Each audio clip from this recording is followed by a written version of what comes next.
Number one అంటారు. అసలైన number one Guru Kashi university. ఓడిపోయిందని అంత ఏడవక్కర్లేదు. ఇప్పుడు ఓడిపోతే న్యూజిలాండ్ వాడు ఏడవడా, వాడు గెలిచాడు, మనం సంతోషించాలి. ఓడిపోయిన కారణాలు వెతుక్కుందాం, ఇంకేదైనా కాస్త బాగా చేసుకుందాం. అంతేగాని ఇంక మొత్తం క్రికెట్ అభిమానులంతా తయారయ్యి జట్టు కెప్టెన్ని తిట్టేసి వాళ్ళని తిట్టేసి వీళ్ళని తిట్టేస్తే ఇదివరకు విజయాలు సాధించిన వాళ్ళంతా ఇప్పుడు వెర్రాళ్ళు అయిపోయినట్టేనా? అలా అనబట్టి వాళ్ళ మీద ఒత్తిడి పెరుగుతోందమ్మా. గెలవడం ఓడడం అనేది ఎన్నికల్లో ఈ క్రికెట్లో చాలా సహజమైన విషయం. దాన్ని అంత ఇదవసరం వల్ల అసలు ఈ సెమీస్లో ఓడిపోయి కప్పు రాదంటే ఆత్మహత్య చూసుకున్న వాళ్ళు కూడా తయారైపోతారు మన దగ్గర. అంత తీవ్రంగా తీసుకోవాలా? యుద్ధాన్ని సైతం ఆటగా భావించిన జాతి ఇవాళ ఆటను యుద్ధంగా భావిస్తుంది. ఏం కర్మ వచ్చింది? ఇది ఆధ్యాత్మికత తెలుసుకోవడం. అంటే ధన వ్యామోహం వదిలేయి, వాహన వ్యామోహం వదిలేయి, సంతాన వ్యామోహం వదిలేయి, భయం కూడా వదిలేయి. ఉన్నదంతా ఒకే శివుడు, ఒకే శివుడు, ఒకే శివుడు అని తెలుసుకుని గుహలోకి వెళ్ళడం గుండె గుహలోకి వెళ్ళడం. గుండె గుహలోకి వెళ్ళడం. అణోరణీయాన్ మహతో మహీయాన్ ఆత్మా గుహాయాం నిహితోస్య జంతోహో. అణువుల కంటే అణువైనది, సూక్ష్మం కంటే సూక్ష్మతరమైంది, మహత్తరమైన వాటికంటే చాలా పెద్దది మహత్తరమైన ఆత్మ భగవత్ తేజస్సు ఎక్కడుందంటే ఆత్మ గుహాయాం నిహితో. నీ గుండె గుహలో ఉందయ్యా, ఎక్కడా లేదయ్యా, దాన్ని పట్టుకోవయ్యా, దాన్ని పట్టుకోవయ్యా. అది తెలుస్తుంది సృష్టి రహస్యం. ఏమీ లేదు, ఇది మాయ. లోపలికి వెళ్ళాక ఇద్దరూ మాయ అవుతారు. అక్కడ 2 చిలకలు ఉంటాయి, గమనించండి. ఆ చిలకలు వాళ్ళేనమ్మా. లోపలికి వెళ్ళాక చెప్పి వాళ్ళిద్దరూ మాయమయ్యారు, గమనించండి. పైగా అక్కడ ఏర్పడింది ఏమిటి? మంచులింగం. మంచులింగం 6 నెలల్లో ఉంటుంది, కరిగిపోతుంది. సృష్టి ఉంటుంది, కరిగిపోతుంది. అది మంచు వల్ల ఏర్పడింది. మంచు పోగానే వేసవకాలం రాగానే కరిగిపోతుంది. ఈ సృష్టి కూడా అంతే. ఏదో పుట్టావు, పెరుగుతున్నావు, అస్థి జాయతే వర్ధతే క్షీయతే పరిణమతే నశ్యతే, పోతావు. దాని గురించి ఇంత బెంగ ఎందుకు? ప్రతి పరిణామంలో ఆనందంగా ఉండు. వృద్ధాప్యంలో కొన్ని సుఖాలు ఉన్నాయి, బాల్యంలో కొన్ని సుఖాలు ఉన్నాయి, యవ్వనంలో ఎలాగో సుఖాలు ఉన్నాయని అంటూనే ఉన్నాం. వృత్తిలో కూడా సుఖం ఉంది. ఈ మొత్తం అంతా ఒక్కసారి వదిలిపోతుందంటే నన్ను అడిగితే మరణాన్ని మించిన వరం లేదు మనిషి. మరణాన్ని మించిన వరం లేదు. రోగిష్టి వాడికి వరం అనొద్దు, సమస్యలు ఉన్నవాడికి వరం అనొద్దు, సుఖంగా ఉన్నవాడికి కూడా మరణమే వరం. మరణంలో మాత్రమే నిత్య సుఖం. ఇందులో ఏముందండి? ఊరికే తాపత్రయ పడిపోతున్నారు కానీ అలాగే అది లొల్లుకుందాం, ఇది లాక్కుందాం. ఏం చేసుకుంటారు? లాక్కుని ఎప్పటికైనా పోయేది. నువ్వు ఎంత గట్టిగా పట్టుకున్నవాడు ఇక్కడే ఉంటాడు, చేతులు ఇక్కడే ఉంటాయి, లోపల నుంచి జీవుడు ఎగిరిపోతున్నాడు. ఈ తత్వం తెలుసుకో. గుహలో ఏమీ లేదు, శూన్యం. అంటే సృష్టికి మూలమైంది శూన్యం అనడానికి వీలు లేదు. శూన్యం అనకూడదు. శూన్యం అయితే ఏమీ రాదు. కాబట్టి మన వేదాంతులు ఏం చెప్పారు? పూర్ణమిదం పూర్ణమదః పూర్ణాత్ పూర్ణముదచ్యతే పూర్ణస్య పూర్ణమాదాయ పూర్ణమేవావశిష్యతే. సృష్టికి మూలం ఉన్నది పూర్ణమయ, శూన్యం కాదు. పూర్ణం కాబట్టి అందులో అన్నీ ఉంటాయి కాబట్టి ఏదైనా వచ్చింది. శూన్యం నుంచి ఏమొస్తుంది? ఇతర మతాల వాళ్ళకి మనకి తేడాలి. సృష్టికి మూలం శూన్యం అని కొందరు చెప్పారు. అజ్ఞానం. శూన్యం నుంచి ఏది రాదు. సృష్టికి మూలం పూర్ణం. ఆ పూర్ణమే పరమశివుడు. ఇది అమరనాథ్ కథ. ఈ యాత్ర కథ నాకు పత్రికలో నేను ఒక 5-6 ఏళ్ల క్రితం అనుకుంటాను, ఒక ఆంధ్రజ్యోతి పత్రికలో ఎక్కడో చదివా. నివేదన దాంట్లో ఇదే రహస్యం. ఇంక మనం వెళ్ళక్కర్లేదు అనుకుంటా. ఇంక వెళ్ళక్కర్లేదు. మనం వదులుకోవలసింది వాహన వ్యామోహం, తర్వాత సంతాన వ్యామోహం, తర్వాత భయం, తర్వాత లోపల ఉన్నది పూర్ణ పదార్థం అని తెలుసుకోవడం. దీనికి అక్కడికి ఎందుకు వెళ్ళడం? అంత యాత్ర పడి ఇక్కడే తెలుసుకోవచ్చుగా. మంచులింగం 6 నెలలు ఉండి 6 నెలలు కరిగిపోయినట్టే మన జీవితం కూడా అంతే. 6 నెలల్లో కరిగిపోతుంది అనుకుంటే అయిపోయాయి. ఇప్పుడు అమరనాథ్ యాత్ర ఫలం చూడకపోయినా నాకు వచ్చింది, కానీ చూసిన వాళ్ళకి ఎంతమందికి వచ్చిందో నాకు తెలియదు. మేము ఎంత కష్టపడ్డాం, ఎంత కష్టపడ్డాం. పుణ్యం వచ్చేస్తుంది అనుకునే వాళ్ళే. అది దానివల్ల పుణ్యం ఆశిస్తారేమిటి? జ్ఞానం వస్తుంది, కానీ పుణ్యం రాదమ్మా, జ్ఞానం వస్తుంది. అసలు ఈ పుణ్యం జ్ఞానం కంటే ఎక్కువ అనుకోవడం ఉంది. ఇది మూర్ఖత. పుణ్యం అంటే అదో మూట, ధాన్యపు మూట, పాపపు మూటలాగే పుణ్యపు మూట. పుణ్యానికి పాపానికి తేడా ఏమిటో తెలుసా? పాపం ఎనప సంఖ్యల, పుణ్యం బంగారు సంఖ్యల. ఒకటే సింపుల్ డిఫరెన్స్. పాపం ఎనప సంఖ్యల, పుణ్యం బంగారు సంఖ్యలే బంగారమైన. మమ్మల్ని కట్టి పడేసిన తర్వాత ఆ గొలుసు ఎనప గొలుసా బంగారు గొలుసా అని మీరు ఆలోచించారు. ముందు తీయవయ్యా బాబంటారు. మీకు స్వేచ్ఛ కావాలి. అంతేగాని కడితే కట్టారు కానీ బంగారపు గొలుసుతో కట్టారు అని దాంతో సెల్ఫీ దిగుతారా? ముందు మనకు స్వేచ్ఛ కావాలి కదా సంఖ్యల నుంచి. అది బంగారు సంఖ్యలు అయితే మనకేమిటి? పుణ్యం బంగారు సంఖ్యలు. ఎందుకు కోరుకుంటున్నారు దాన్ని? దానికోసం యాత్రలు చేయడం, దానికోసం దానం చేయడం, దీనికోసం ఫలితం అండి అనడం, గరుడ పురాణం ఇంట్లో ఉంటే పాపం అనడం. దీనికి అంతంత భయం. ఏం చేసుకుంటావు ఈ పుణ్యాన్ని? అది బంగారు సంఖ్యల. నేను కట్టి పారేసింది. ఇనప సంఖ్యలకి బంగారు సంఖ్యలకి తేడా అయినది సంఖ్యలైనంత వరకు. మీరు ఆ బంగారు సంఖ్యలు కట్ చేసి మీకు ఇస్తే తాకట్టు పెట్టుకోవచ్చంటే పెట్టుకుంటాం. దానివల్ల ప్రయోజనం. అందుకే సంఖ్యలుగా ఉన్న తర్వాత ఏదైనా ఒకటే. అంటే పుణ్యం కూడా మనిషి వాంఛించడానికి వీలేదు. అసలు మీరు అన్నిటికీ అతీతమైన జ్ఞానమే పొందాలి. పునర్జన్మ ఉంది అని మీరు నమ్ముతారా? ఖచ్చితంగా ఉంది, అనుమానమే లేదు. శాస్త్రీయంగా రుజువు చేయొచ్చు. దానికి ఏమో గొట్టాల కొడుకులతో ప్రయోగశాలలో చేసేది కాదు ఇది. అన్ని ప్రయోగశాలల్లో రుజువు కావు. కొన్ని యోగశాలల్లో అవుతాయి, కొన్ని యాగశాలల్లో అవుతాయి. మన శాస్త్రం ఉంది, పునర్జన్మ ఉంది అనేది ఎందుకు నమ్మి తీరాలి మనం అంటే, ఎలా ఉంటుందని చెప్పారు శాస్త్రంలో పునర్జన్మ. ఈ జీవికి వెళ్ళిపోయే వరకు కనుక ఇందాక మనం చెప్పుకున్న ఈ వాహన వ్యామోహం, సంతాన వ్యామోహం, భయాలు వదులుకోకపోతే వీడి మనస్సు మళ్ళీ ఇంకో శరీరాన్ని పొందుతుంది. అదే పునర్జన్మ. ఆ మనస్సు, ఆ జీవుడు, మనస్సు జీవుడు, సంకల్పం, బుద్ధి, చిత్తం అన్నీ ఒకటే, పేరు మార్పుగా. వీడు మళ్ళీ ఇంకో జన్మ ఎత్తుతాడు. ఎందుకని? ఈ మనస్సులో ఇవన్నీ ఉండవాలి. ఎలా ఎత్తుతాడో తెలుసా? రాత్రి పడుకుని కలగంటున్నాం మనం, నిజానికి అది ఇంకో జన్మ అండి. రాత్రి కలగంటున్నాం మనం, ఇంకో జన్మ అది. మీరు గమనించండి. వీడు పడుకునే ఉన్నాడు, ఈ కళేబరం ఇక్కడ 6 అడుగులు 3 అంగుళాలు పడుకున్నాడు. వీడు పడుకున్నాడు, వీడు కలగంటున్నాడు. వీడి కళ్ళలో ఆడాళ్ళు వచ్చారు, మగాళ్ళు వచ్చారు, కుక్కలు వచ్చాయి, నక్కలు వచ్చాయి, చెట్లు వచ్చాయి. ఈ వేషాలన్నీ ఎవరు ధరించారు చెప్పండి? వీడే కదా, పడుకున్నవాడే కదా. మరి ఒక జీవుడు పడుకుని ఇన్ని వేషాలు ధరించడం నిజమైనప్పుడు, ఒక్క విరాట్ పురుషుడు శ్రీమన్నారాయణమూర్తి క్షీరసాగరంలో పడుకుని ఈ విశ్వంలో ఉండే వేషాలన్నీ ధరించాడన్న అబద్ధమా?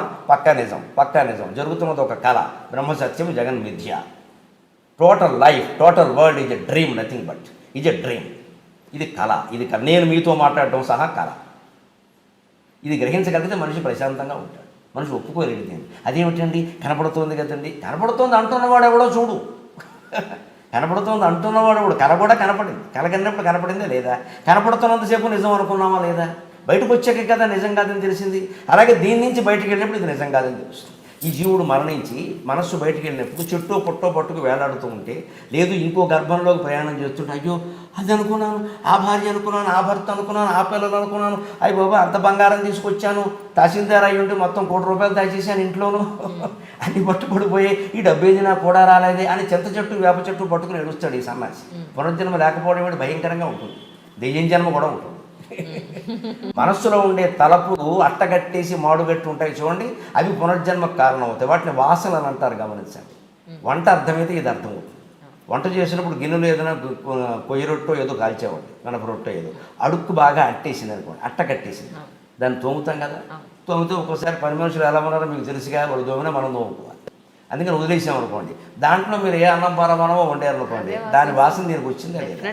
అలాగే మనస్సులో కూడా అట్టగట్టి పేరుకుపోయిన భయాలు, కోరికలు, వాంఛలు, రకరకాల ద్వేషాలు అట్టగట్టి మిగిలిపోయినవి మరో జన్మకు కారణం అవుతాయి. It is scientific. పొంది తీరతాడు ఖచ్చితంగా, అనుమానం లేదు. ఇందుకు ఎంత నాస్తికుడు కూడా దేవుడి మీద నమ్మకం లేకపోవచ్చేమో కానీ, స్వర్గనరకాలు నమ్మకపోవచ్చేమో కానీ, వాడు చేసినవన్నీ వాడు మనస్సులో వాసన రూపంలో ఉన్నాయనే విషయాన్ని వాడు నమ్మకుండా ఉండలేదు.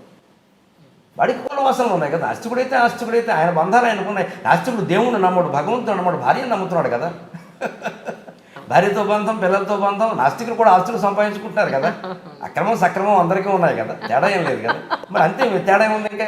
అంటే మామూలే, పుణ్యమైన మామూలే, పాపమైన మామూలే. అది నమ్మకం మీద ఏం లేదు, నిజం జరిగి తీరుతుంది. అంటే పునర్జన్మ శాస్త్రీయం. ఎందుకంటే పునర్జన్మ వచ్చేది శరీరానికి కాదు. ఎందుకు మనం నమ్మలేకపోతున్నాం అంటే, నేను అంటే శరీరం అనుకుంటాం. ఇంతకంటే మూర్ఖత్వం ఇంకోట్లేదు. నేను అనేది మనస్సులో ఏర్పడిన ఒక భావన. నిజం చెప్పాలంటే అది మిథ్య. గట్టిగా లోపల మనస్సులో ధ్యానం చేసి నేనెవరో అని లోపలికి రమణ మహర్షి చెప్పినట్టుగా ఆలోచిస్తే పావు గంట కాకుండా వీడిగా నేను అనేది లేదని అర్థమవుతుంది. స్ఫురణ తప్పితే ఏమీ లేదు ఇక్కడ అని అర్థమైపోతుంది. ఎందుకంటే ఆ నేను అని స్ఫురిస్తూ ఉంటుంది లోపల. మీరు గమనించండి. ఆలోచన వదిలేసి, మాట వదిలేసి మనస్సును లోపలికి తీసుకెడితే నేను అని స్ఫురిస్తుంది. ఆ నేను ఎక్కడుందో గమనించండి. ఎక్కడుందో గమనించి, ఎక్కడ there is no place but నేను ఈజ్ దేర్. ఎక్కడ చోటు లేదు, నేను అని ఉంది. ఏ చోటు లేకుండా నేను ఉందంటే అది ఎలా ఉంటుంది? గాల్లో తేలుతుంది అనమాట. ఆ నేనే ఉంటే ఆ నేనే పట్టుకుని కూర్చోవాలి. అదే జపం. అందుకే మహర్షి, రమణ మహర్షి అన్నింటిలోకి గొప్ప మంత్రం ఏదంటే నేనెవరు అనేది గొప్ప మంత్రం అన్నారు. ఆలోచన చేస్తే మనిషికి శరీరం తాను కాదని తెలుస్తుంది. ఆ నేనులోనే దృఢంగా ఉండగలిగిన వాడికి పునర్జన్మ ఉండదు. వాడి జీవితంలోనే అన్నీ వదిలేశాడు. ఇలాగే సంతాన వ్యామోహం, వాహన వ్యామోహం, భయం అన్నీ కూడా వదిలేశాడు. ఈ జీవితంలోనే వదలడం కోసమే మనకు అమర్నాథ్ యాత్రలు, సత్యనారాయణ వ్రతాలు, అక్షతృతి వ్రతాలు ఇవన్నీ పడితే వీటి నుంచి మళ్ళీ డబ్బులు ఆశిస్తున్నాం, పురుళ్ళు ఆశిస్తున్నాం, పుణ్యాలు ఆశిస్తున్నాం అంటే ఏమనుకోవాలి జాతిని?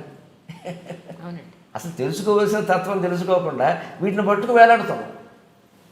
తెలుసుకుంటే మీరు అక్కడికి వెళ్ళక్కర్లేదు. వెళితే మంచిదేనమ్మా, కాదనేదేముంది, వెళ్ళండి. హాయిగా ఇంకా గొప్ప అనుభూతి కలుగుతుంది. ఇప్పుడు ఈ కథ తెలిసిన నాకు అమరనాథ్ ప్రత్యక్షంగా చూసాను కూడా దివ్యానుభూతి కలుగుతుంది. అనుమానం ఏముంది?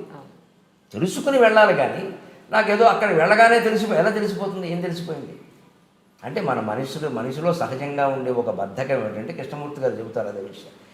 నీకు ఏమీ నువ్వు కష్టపడకుండా నువ్వు ఉన్న చోటు నుంచి కదలకుండా ఏదో ఓ చోటుకి వెళ్ళడం వల్ల అక్కడ ఏదో మునగడం వల్ల ఇక్కడ ఏదో ముట్టుకోవడం వల్ల వారు ఎవరినో చూడడం వల్ల నీకు వచ్చేయాలి. ఇది దురాశ కాదా?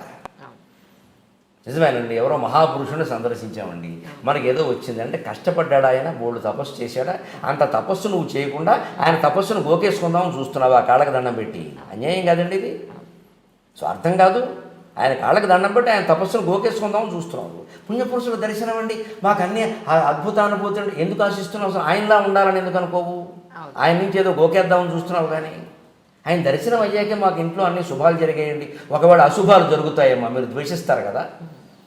జ్ఞానం అంటే శుభాశుభాలు సమానంగా భావించడం, అంతేకాని శుభాలు జరగాలని కోరుకుంటున్నారు అంటే వాళ్ళు భక్తులు కాదు, స్వార్థపరుల కింద లెక్క. స్వార్థపరుల కింద లెక్క. దీనికి రిలేటెడ్గా నేను ఒక చిన్న విషయం చెప్తాను మీకు. మా ఫ్రెండు వాళ్ళ ఒక ఫ్యామిలీ ఉంది.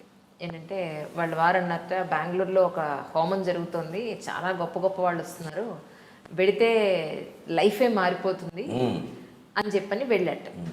వెళ్ళి వచ్చారు. వచ్చిన తర్వాత దీని బాధ ఏంటంటే ఈయన సరిగ్గా ఉద్యోగం చేయమను, ఈయన సరిగ్గా బయట అప్పులు ఏం చేశాడో ఫస్ట్ నాకు చెప్పమను, ఎంత వస్తుందో ఫస్ట్ నాకు చెప్పాలి కదా. భార్యకి ఎంత వస్తుందో చెప్పడు. అప్పులు వాడు ఇంటికి వస్తేనే ఓహో వీడి దగ్గర అప్పు తీసుకున్నాడు, అలా ఎంతమంది వచ్చారో పాపం దానికి సఫర్ అవుతోంది. ఈ పనులు ఏమీ చేయకుండా ఒక హోమం చూసేసి గొప్ప గొప్ప వాళ్ళు వస్తున్నారని అక్కడికి వాళ్ళని చూసేసి ఒక తీర్థం తీసుకును ఒక పూజ మన పేరుని చేసేస్తాను పుణ్యం వచ్చేస్తుందా? ఈయన చేసే పనులు ఇవేం పట్టవా అని అడుగుతుంది. దాని బాధ అవునంటారా కాదంటారా? పక్కా ఆ ఇల్లాలకి నా నమస్కారం. చిన్నపిల్ల అయినా సరే అది తెలివి ఆలోచించాల్సి. మనం చేసే పనులు మనం అప్పులు చేయకుండా భార్యాభర్త కూర్చొని ఆలోచించుకోవచ్చు. ఇప్పటికండి మా వయసు మీరు ఊహించగలరు కదా, నాకు షష్టి పూర్తి అయిపోయింది. ఇప్పటికి లెక్క రాస్తున్నాను ప్రతిరోజు. ఆవిడకి నేను డబ్బు ఏదో ఇవ్వాలి కదా, అందుకని ఇస్తే 5,000 10,000 ఏదో అవసరాన్ని బట్టి అడుగుతాను. 1వ తారీఖు ఎక్కువ అడుగుతారు సహజంగా, మిగిలినప్పుడు కానీ లెక్క రాస్తున్నాను. పిల్లల ఫీజులు అంటే పర్వాలేదు, నెల రోజులు లేట్ అయినా పర్వాలేదు అంటట. ఇంట్లో రేషన్ లేదంటే కొంచెం సర్దుకో అంటట. ఇంటి ఓనర్కి రెంట్ ఇవ్వాలి అని అంటే 4 నెలలు ఒకసారి కట్టేద్దాం అంటట. అంతే అంటట కానీ ఎప్పటికీ ఇచ్చింది లేదు. ఈఎంఐ కష్టపడుతుంది. మరి ఇంట్లో ఉంది, వచ్చే ఈవిని అడుగుతారు తలుపు కొట్టి, ఏం చెప్పుకోవాలి? అదే కదా, వాళ్ళు వచ్చిన వాళ్ళు ఏమంటున్నారు, ఏమ్మా నీతో కలిసి ఉండట్లేదా, నీతో సంసారం చేయట్లేదా, తీసుకొచ్చిన డబ్బులు నీకు ఇవ్వలేదా అని అడుగుతారు. అనకూడని మాటలు అంటారు, వాళ్ళు భరించలేరు. చాలా బాధ్యతారాహిత్యం అది. అదే చెప్తున్నాను కదా. ఇప్పుడు మన అప్పులు ఒక చోట ఉన్నాయి, అబద్ధాలు ఇంకో చోట ఉన్నాయి, మాయలు ఇంకో చోట ఉన్నాయి, మన లోపాలు మనకు ఉన్నాయి. అవి సవరించుకోవడం మానేసి హోమం చూస్తాను నేను, అదేదో చేస్తాను, ఇక్కడికి వెళ్ళగానే ఏదో మారిపోయింది. కాశీ తిరుగుతారు, రామేశ్వరం తిరుగుతారు, ఇంటికి వచ్చి అత్తాకోళ్ళు దెబ్బలాడుకుంటారు. ఏమిటి ఉపయోగం? మళ్ళీ ఈ ప్రసాదం ఎవరికి పెట్టారన్న చోట ఇద్దరికి గొడవే. ఇంకెందుకు అది చేయాలి. నేను గమనిస్తున్నది ఏమిటంటే ఆవిడలో కూడా యాత్రలు చేస్తూ ఉంటేనండి ఒక యాత్రకి మరొక యాత్రకి పరిపక్వత వచ్చిందండి. నిజమేనండి మీరు చెప్పింది ఏదో అనుకున్నాను కానీ అది చాలాసార్లు. అప్పుడు ఏమవుతుందా, అది ఫలితాన్ని ఇస్తుంది, ఈ యాత్ర ఫలితం అండి. ఆ తర్వాత ఇంట్లో మార్పులు చూశాను నేను. ఆవిడ స్వభావంలో ప్రత్యేకత ఏమిటంటే మనం ఒకసారి ఏదైనా చెప్పినప్పుడు వెంటనే నచ్చకపోవచ్చు, చాలామందికి నచ్చదు, వెంటనే చేయకపోవచ్చు కూడా. కానీ 24 గంటల్లో నాకు అది జరిగిపోతుండే అది తెలుసు. ఆలోచిస్తుంది మనిషి, ఎందుకు చెప్తాడు, పని లేకుండా చెప్పడు కదా ఆయన, అంత చదువుకున్న ఆయన, అందరూ గౌరవిస్తున్నారు, అది చేస్తే బాగుంటుంది, ఏం నష్టం అని మారిపోతుంది అక్కడ. నాకు కావాల్సింది మార్పే కదా, అది నష్టం మార్పే కదా. వెంటనే చేయాల్సిన పని అంటే ఒకసారి కుదురుతుంది, ఆవిడ చెప్పినా నేను చేయను వెంటనే. అది సర్దుకుని చేసిన ఉన్నాయి చెప్తే ఒక్కోసారి చాలు, నేను ఒకసారి అంటే వెంటనే ఎగైన్ యు ఆర్ రైట్ అంటాను. ఒప్పుకోరు అసలు చెప్పద్దు అంటారు. ఉంటే ఎంతో వస్తుంది కదా, కొంచెం అహం ఉంటుంది కదా, ఎంతైనా చెప్పగానే ఒకసారి చెప్పేవాలే అంట. కానీ తర్వాత అంటే ఆ పని ఎందుకు చేసిందో నాకు తెలియదు, ఏదో అది అనవసరం అనుకున్నాను, లేదా చేదస్తాం అనుకున్నాను, అయితే కాసేపటికి అది ఎందుకు అర్థం అవుతుంది. ఓ ఎగైన్ యు ఆర్ రైట్ అంటాను, ఆల్వేస్ రైట్ అంటుంది. అంతే సరిపోయింది. పని జరగడం కదా కావాల్సింది, అప్పటికప్పుడు ఒప్పుకోవడం అనే సమస్య ఉంది, నేను ఒప్పుకోను కదా. అది అలా ఉంటే మీకు సమస్యలు పరిష్కారం అవుతాయి. కానీ మన ఆలోచనలు అలాగే అట్టు పెట్టుకుని మన పనులు అలాగే చేసుకుంటూ ఏ దేవుడో వచ్చి మన కాపాడాలంటే ఏమమ్మా, రాముడు పడ్డాడు కష్టాలు, కృష్ణుడు పడ్డాడు కష్టాలు, వీళ్ళు రాముడిని కృష్ణుడిని పూజ చేస్తే కష్టాలు పోతాయంటారు ఏమిటంటే నాకు అర్థం కాదు. అందుకోసం లేరండి వాళ్ళు, మన కష్టాలతో వాడికి సంబంధం లేదు. రామావతారం ద్వారా కృష్ణావతారం ద్వారా మనం ఏ జ్ఞానం పొందాలో ఆ జ్ఞానం పొందాలి. అందుకని వాళ్ళ కాళ్ళ మీద పడి కష్టాలు పోగొట్టమని కోరడం ఏంటి? రాముడు ఏమంటాడు, నేను పడిన కష్టాలు కూడా పోగొడతాడు రా అంటాడు. ఆయన వాడు ఆవిడ కనపడకపోతే ఏడాది పాటు వెతుక్కున్నాడు. ఆయన హోమం చేస్తూ కూర్చోలేదే. ప్రాణాలకి తెగించి రావణాసుడితో యుద్ధం చేశాడు. నీ సమస్యలు నువ్వు అలాగే ఎదుర్కో. రాముడిని ఒక ఇన్స్పిరేషన్, స్ఫూర్తి తీసుకోవాలి. కానీ రామాలయంలో పూజ చేయించాం మా కష్టాలు పోయాయంటే అదేమిటది? ఇది శంకించడం కాదమ్మా, మహిమలను శంకించడం కాదు. అక్కడ అది మనం దేవాలయాల వల్ల ఏ ప్రయోజనం పొందామో ఆ ప్రయోజనం పొందట్లేదు. మనకు కావాల్సింది ఏదో ఊహించుకుంటున్నాం అంతే. ఇంక జరిగిందని ఒకళ్ళు, జరగలేదని ఒకళ్ళు. పొరపాటు జరగకపోతే 2-3 దేవుళ్ళని ఇక్కడ మారుస్తారు, తర్వాత ఏకంగా మతమే మారిపోతారు. అది అది ఆ మార్పు రావాలి. మనం కోరుకునేది అది. ఆ చేదస్తాలు పోయి ఆ చైతన్యంతో ఉంటే చాలు. అంతేగాని ప్రవచనకర్తల్లో పెద్ద మార్పు ఏం అక్కల ఉన్నవి చెప్పొచ్చు హాయిగా. కానీ ఈ రామాయణం చెబుతున్నారు. రామాయణం నేటి జీవిత విధానం పోల్చండి. మీరు వేదం చెబుతున్నారు, నేటి జీవితంతో పోల్చండి. పోల్చాలంటే పోల్చి తీరాలి, లేనప్పుడు అనవసరం, చెప్పడమే అనవసరం. ప్రాచీన వైభవం గురించి ఎందుకు ప్రాచీన వైభవం? గాంధీ గారి గురించి ఇప్పుడు ఎంత పొగిడితే ఏం ఉపయోగం అమ్మా? ఒక్క మనిషిని మీరు చూపించగలరా? ఆయన వస్తే మళ్ళీ ఆత్మహత్య చేసుకుని వెళ్ళిపోతారు దేశం నుంచి, ఒక క్షణం ఉండలేక. ఇదే నేను కోరుకున్న దేశం అని. మేము గాంధీ జయంతి నాడు దండేశాం అనేది ఎంత ఉపయోగమో, రామాలయంలో పూజ చేసాం కూడా అంతే ఉపయోగం. గాంధీ నుంచి వీరేం గ్రహించరు, రాముడి నుంచి వీరేం గ్రహించరు. ఆ మనిషి జీవితాంతం అలాగా క్షోభ అనుభవిస్తూ అహింసా మార్గంలో అలాగే నడిస్తే చివరిలో చూడండి ఆ పరిపక్వత. ఎవరో తుపాకీ పెట్టి కాల్చారు ఆయన్ని. మరి ఎవరా, ఏం చేస్తున్నారు, ఎవరున్నారు, ఏమన్నా అనలేదమ్మా, హే రామ్ అని వెళ్ళిపోయాడమ్మా. ఎందుకు వచ్చింది ఆ స్థితి? అటువంటి మనిషికి పునర్జన్మ ఉండదు. ఆయన అన్నింటినీ జయించాడు. కాబట్టి అంత క్షణం తుపాకీ పేరు మామూలుగా ఏదో రోగం వచ్చి పోవడం లేదు. తుపాకీ గుండెల్ని చీల్చేస్తే హే రామ్ అనే మాట వచ్చింది తప్ప కేకర్ రాయ్, హూ ఇస్ దేర్ ఇలాంటి మాటలేవి రాలేదు. అది పునర్జన్మ రాహిత్యం అంటే అది. అటువంటి వాళ్ళకి జన్మ ఉండదు. మన పోటీగాళ్ళు అందరికీ ఏదో ఒక భావావేశంలో ఉన్నప్పుడు ఆ భావావేశంలో కనుక మరణం వస్తే జన్మ ఖాయం, వాసనలు. మీకు భాగవతంలో జడభరతుడు కథలో ఉంటుంది అదంతా. ఒక మహారాజు లేడిగా పుడతాడు కర్మ, కానీ ఏం కర్మ అంటే అంతే, వాసనలు వదలలేకపోయాడు. అది పునర్జన్మ. కానీ ఈ మధ్య ఒక 2 చిన్న విషయాలు చెప్పాలి సార్ మీకు. ఏంటంటే అప్పుడే కొత్తగా పెళ్ళైన నవదంపతులు వాళ్ళు హనీమూన్కి అని చెప్పి వెళ్ళారు బయటికి. ఈ మధ్య నాకు తెలిసిన స్టోరీ. కొత్తగా పెళ్ళైన భార్యని పక్కన పెట్టుకుని ఎవరో రోడ్డు మీద వెళ్ళేవాళ్ళు, బస్సులో వెళ్ళేవాళ్ళు, ట్రైన్లో వెళ్ళేవాళ్ళు, లేకపోతే ఫ్లైట్లో పక్కన కూర్చున్న వాళ్ళు, పక్కనే కొత్తగా పెళ్ళైన వైఫ్ని పెట్టుకుని ఆ భర్త వేరే స్త్రీని అసలు టాప్ టు బాటమ్ వెళ్ళేంత వరకు చూస్తూ అలాగే అతనికి ప్రాక్టీస్ అది. పాపం ఇప్పటికి 5 ఏళ్ళు అయింది పెళ్ళయి. ఈయనేమిటి ఇలాగే ఎందుకు చూస్తున్నాడు, నేను నచ్చలేదా, లేకపోతే అందరూ ఇలాగే ఉంటారా, వీళ్ళు ఎందుకు ఇలా చూస్తారు, నాకెందుకు మా వారిలాగా వేరే వాళ్ళు ఎవరు కనపడరు, మా వారి కన్నా అందంగా వేరే వాళ్ళు ఎవరు ఎందుకు కనపడరు, అసలు ఆ దృష్టితో నేను ఎందుకు చూడను, ఈయన ఎందుకు అలా చూస్తున్నారు అనేది వీడికి నిజంగా పాపం వస్తుంది కదా అంటూ ఉంటుంది మా ఫ్రెండ్. అది పాపం వస్తుంది కదా అని ఒక సంతృప్తి పడి పాపం ఆవిడ ఊరుకుంటుందమ్మా, ఏం చేయలేక. కానీ దానికి పరిష్కారం ఏంటంటే నిలబెట్టి అడిగేయాలి, మనుషులు అవసరమైతే అడిగేయాలి కదండి. ఎంత బాధ. ఇది ఊరికే పాపం ఆడవాళ్ళు చాలా మందిలో ఉండే ఒక సెంటిమెంటల్ సైకాలజీ ఏమిటంటే పొతడు వాడు ఎంత ఏడుపిల్చుకు తింటున్నా సరే తగులుతుంది ఖచ్చితంగా. ఎందుకమ్మా తగిలేదు ఎవరికి, మీ భర్తకైనా, ఈవిడ భర్తకి రేపొద్దున అది ఆవిడకి తగులుతుంది కదా. అంతకంటే ఏమిటయ్యా నీ ప్రవృత్తి, ఏకాంతంగా విడిగా ఏమిటైపోతుంది ఈ రోజుల్లో. అప్పుడే పూర్వం అయితే భయపడచ్చు, ఇవాళ అంత ఇదేం లేదు. హాయిగా కూర్చోబెట్టి ఏమిటిది నేను ఇందాక చూశాను, ఏంటి పరిస్థితి. ఇప్పుడు అందం గురించి కూడా మాట్లాడద్దు, అందం గురించి కాపురాలు చేస్తారా? చేసుకున్నప్పుడు ఉన్న అందం తర్వాత ఉండదు, చేసుకున్నప్పుడు లేని అందం తర్వాత వస్తుంది. దాన్ని బట్టి ఉంటుందా? అందంగా లేకపోయినా కూడా చూడటం తప్పే. అది ఒక తాడి కట్టావు అగ్ని సాక్షిగా, కట్టుబడి ఉండాల్సిందే భర్త అయినా సరే భార్య. ఆ దృష్టితో వేరే వాళ్ళని చూస్తున్నారు కదా. మరి అలా చూస్తే ఏమనిపిస్తుంది? అది మీకు ఇలా సంతృప్తి పడ్డం అనేది చూడండి, ఇది తాత్వికంగా తప్పు. ఇది ఏమీ చేయలేక ఆ పాపం తగులుతుంది కదా అంటే ఎప్పుడో అప్పుడు ఏదో జన్మలో ఏదో పాపం తగులుతుందని మీరు సంతృప్తి పడి ఊరుకుంటారా? ఇక్కడ జీవితం నాశనం అవుతుంటే ఖచ్చితంగా నిలబెట్టి అడిగేవలసింది, తేలిపోతుంది అది. ఖచ్చితంగా చాలామంది మారుతారమ్మా, మగాళ్ళు కూడా ఇదివరకున్నంత రౌడీజంగా లేరిపో, అన్నీ అయిపోయి అయ్యి బాబోయ్ ఇది ఇలా అడుగుతోందంటే ఏమిటో అని వాడు భయపడిపోతాడు. దాని పరిష్కారాలు దానికి ఉంటాయి. నాకు తెలిసిన ఓ కుటుంబం చెబుతాను, పేర్లు వద్దు, విషయం వద్దు. భర్త ఏదో ఇలా వేరే చూపుల్లో ఉన్నాడంటే ఆవిడ ఏం చేసింది తెలుసా, పెళ్ళి వాళ్ళకి 5 ఏళ్ళు 6 ఏళ్ళు. ఈవిడ చక్కగా ఒక కుర్రాన్ని వేసుకుని రిక్షాలో సినిమాకి వెళ్ళి వచ్చింది. చక్క కుక్కగాడుకు చెప్పు దెబ్బ. బెస్ట్ పని. ఆ పని ఈయన చూడగా చేసింది. చూడగా చక్క చూస్తుండగా దిగింది. ఏమిటి ఇలా అన్నాడు, నువ్వేమిటి అలా అన్నాడు. నేను మానేస్తాను, నువ్వు మానేయను, సుఖంగా అన్యోన్య దాంపత్యం సుఖంగా ఉన్నారు, ఇప్పటికీ బాగున్నారు, వాళ్ళకి 77. ఆవిడ చెప్పిన సరదాగా నేను ఇలా చేశాను, నువ్వు కాదు స్టోరీ రాయవమ్మా ఈ విషయం అన్న. బుద్ధి రావాలి. ఆ చర్య ఏదో తీసుకోవాలి, కనీసం చర్చించడానికైనా మనం భయపడుతూ ఉంటే మనం ఏదో సంతృప్తి పడి ఆ పాపం ఎప్పుడో పీడిస్తుందనడం, లేకపోతే ఈయన మీద కోపాన్ని అత్తగారి మీద చూపించడం అన్నీ అనవసరం. నేరుగా ఎవరు దోషం వారిని పట్టుకుంటే అయిపోతుంది, మంచిది. అమెరికాలో ఉన్న నా స్నేహితురాలు ఊళ్ళోకి వచ్చి ఏంటి రాలేదంటే కలవలేదంటే అంటే మా అమ్మ వాళ్ళ ఇంట్లో దింపేశాడు మా వారు. ఇండియాకి వచ్చిన వెంటనే ఫస్ట్ ఫ్రెండ్స్తో ఒక ఒక గ్రూప్గా గోవాకో ఇంకెక్కడికో వెళ్తారట. ఆ తర్వాత ఇండివిజువల్గా ఒక పార్టీ ఉంటుంది వీళ్ళకి. ఇదంతా కూడా వైఫ్ని వదిలేసే పిల్లల్ని వదిలేసే. మరి నువ్వు అడగరా ఈ విషయంలో అన్నాను.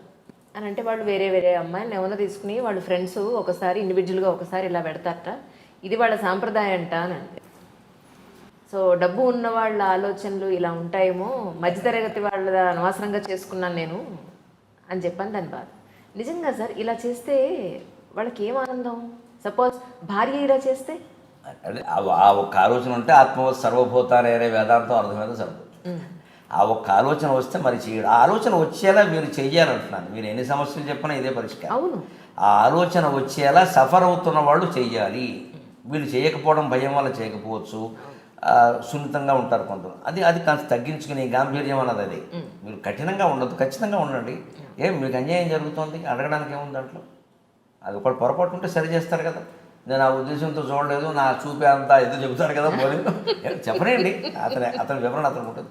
అంటే సమస్యలు చర్చించుకోవడం మనకి పెద్ద అవసరం లేదు. అన్నిటికీ పరిష్కారం ఏమిటంటే మనకి తెలుగులో చెప్పిన మధ్యంతో మనం ముగించుకుంటే మంచిది. ఒరులే జవిజొనరించిన నరవర అప్రియము తన మనంబునకగు తానురుడపున విశేయకునికి పరాయణము పరమధర్మ పదములకెళ్ళన్. భారతంలో ఆంధ్ర మహాభారతంలో తిక్కన గారు శాంతి పర్వంలో చెప్పినటువంటి పద్యం భీష్ముడు చెబుతాడు. ఇతరులు ఏ పని చేస్తే మనకి బాధ అనిపిస్తుందో అది ఇతరుల పట్ల మనం చేయకుండా ఉంటే అంతకంటే మించిన ధర్మం ఏమీ లేదు. అన్ని ధర్మశాస్త్రాలు ఇంతే చెప్పాయి. వ్యాసుడు చెప్పింది అని యథాతథ అనువాదంలో చాలా చక్కగా చెప్పాడు. దీన్ని వెనక ఆంధ్రపత్రిక ఉండేది, మంచి పెద్ద, అసలు అది ఒకటే పత్రిక అప్పట్లో. పత్రిక అంటే ఆంధ్రపత్రిక. దాంట్లో ప్రతిరోజు వాళ్ళు సంపాదకీయం పైన ఈ పద్యం వేసేవారు. ఇది ఒక్కటి చాలు ప్రపంచాన్ని బాగు చేయడానికి. అంచేత ఈ తప్పు చేస్తున్న వాళ్ళైనా వాళ్ళు మనం తిరగేసి ఆలోచించుకోండి. అయితే వాళ్ళు ఆలోచించుకోకపోతే ఆలోచించుకోవాల్సిన పరిస్థితిని మనం కల్పించాలమ్మా. అది మేము గురజాడవారు దిద్దుబాటు కథ, మొట్టమొదటి కథ అదే అంటారు తెలుగు సాహిత్యం. దిద్దుబాటు కథలో గురజాడవారు అదే చెప్తారు. భర్తకి పాఠం చెబుతుంది, ఆవిడ సున్నితంగానే చెబుతుంది. దానికోసం విడాకులు అక్కర్లేదు, గొడవక్కర్లేదు, సున్నితంగానే చెప్పొచ్చు. మన పురాణ కథల్లో కూడా అలా చాలా ఉన్నాయి. అలాంటివి మనం చదువుకుని తెలుసుకుని చేసుకుంటే సరిపోతుంది. ఇన్నాళ్ళు మీ దాంపత్య జీవితంలో మీ ఇద్దరు అలగడం కానీ, లేదు మీ అహం చూపించడం కానీ, అది లేదంటే మీ మేల్ ఈగో చూపించడం కానీ ఎప్పుడైనా జరిగిందమ్మా? మీరంటే చాలా ఇష్టం ఆవిడకి, నాకు అర్థమైంది. మీరంటే విపరీతమైన ప్రేమ, అందుకని ఆవిడేం మాట్లాడదు, నాకు అర్థమైంది. మీరు చెప్పండి. ఆవిడ చెప్పేది మీరు నమ్మకపోతే అడుగుతాను. కళ్ళు ఎర్రబడ్డాని అడిగారు అంటే మీ మీద ఎంత కాన్సన్ట్రేషన్ ఉందో చూడండి. ఇప్పుడు చంటి పిల్లలు చూసుకున్నట్టు చూసుకుంటున్నారు అందులో నిజమే కదా. ఆ ప్రేమ ఆవిడలో కనపడుతుంది. సంప్రదాయం కూడా ఏం చెప్పిందంటే పిల్లలు పుట్టి వాళ్ళకు ఒక 20 ఏళ్ళు వచ్చాయంటే భర్త బిడ్డతో సమానం, భార్య అంతే కూతురుతో సమానం.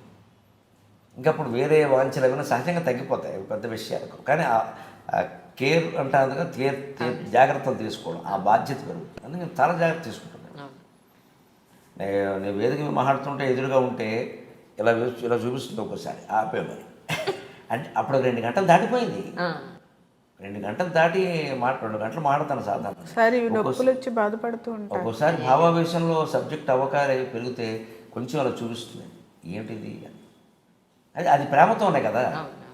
అంటే అలా మాకు అంటే దాంపత్యంలో సహజంగా వచ్చే చిన్న చిన్న చీటపట్లు ఉంటూనే ఉన్నాయి. కానీ ఒక సద్గుణం ఆవిడలోనూ నాలోనూ కూడా ఏంటంటే దీర్ఘకాలం దాన్ని అట్టి పెట్టుకోకపోవడం. నా కోపం గురించి అయితే ఆవిడ చెబుతుంది, ఎలాంటిది చెప్పు.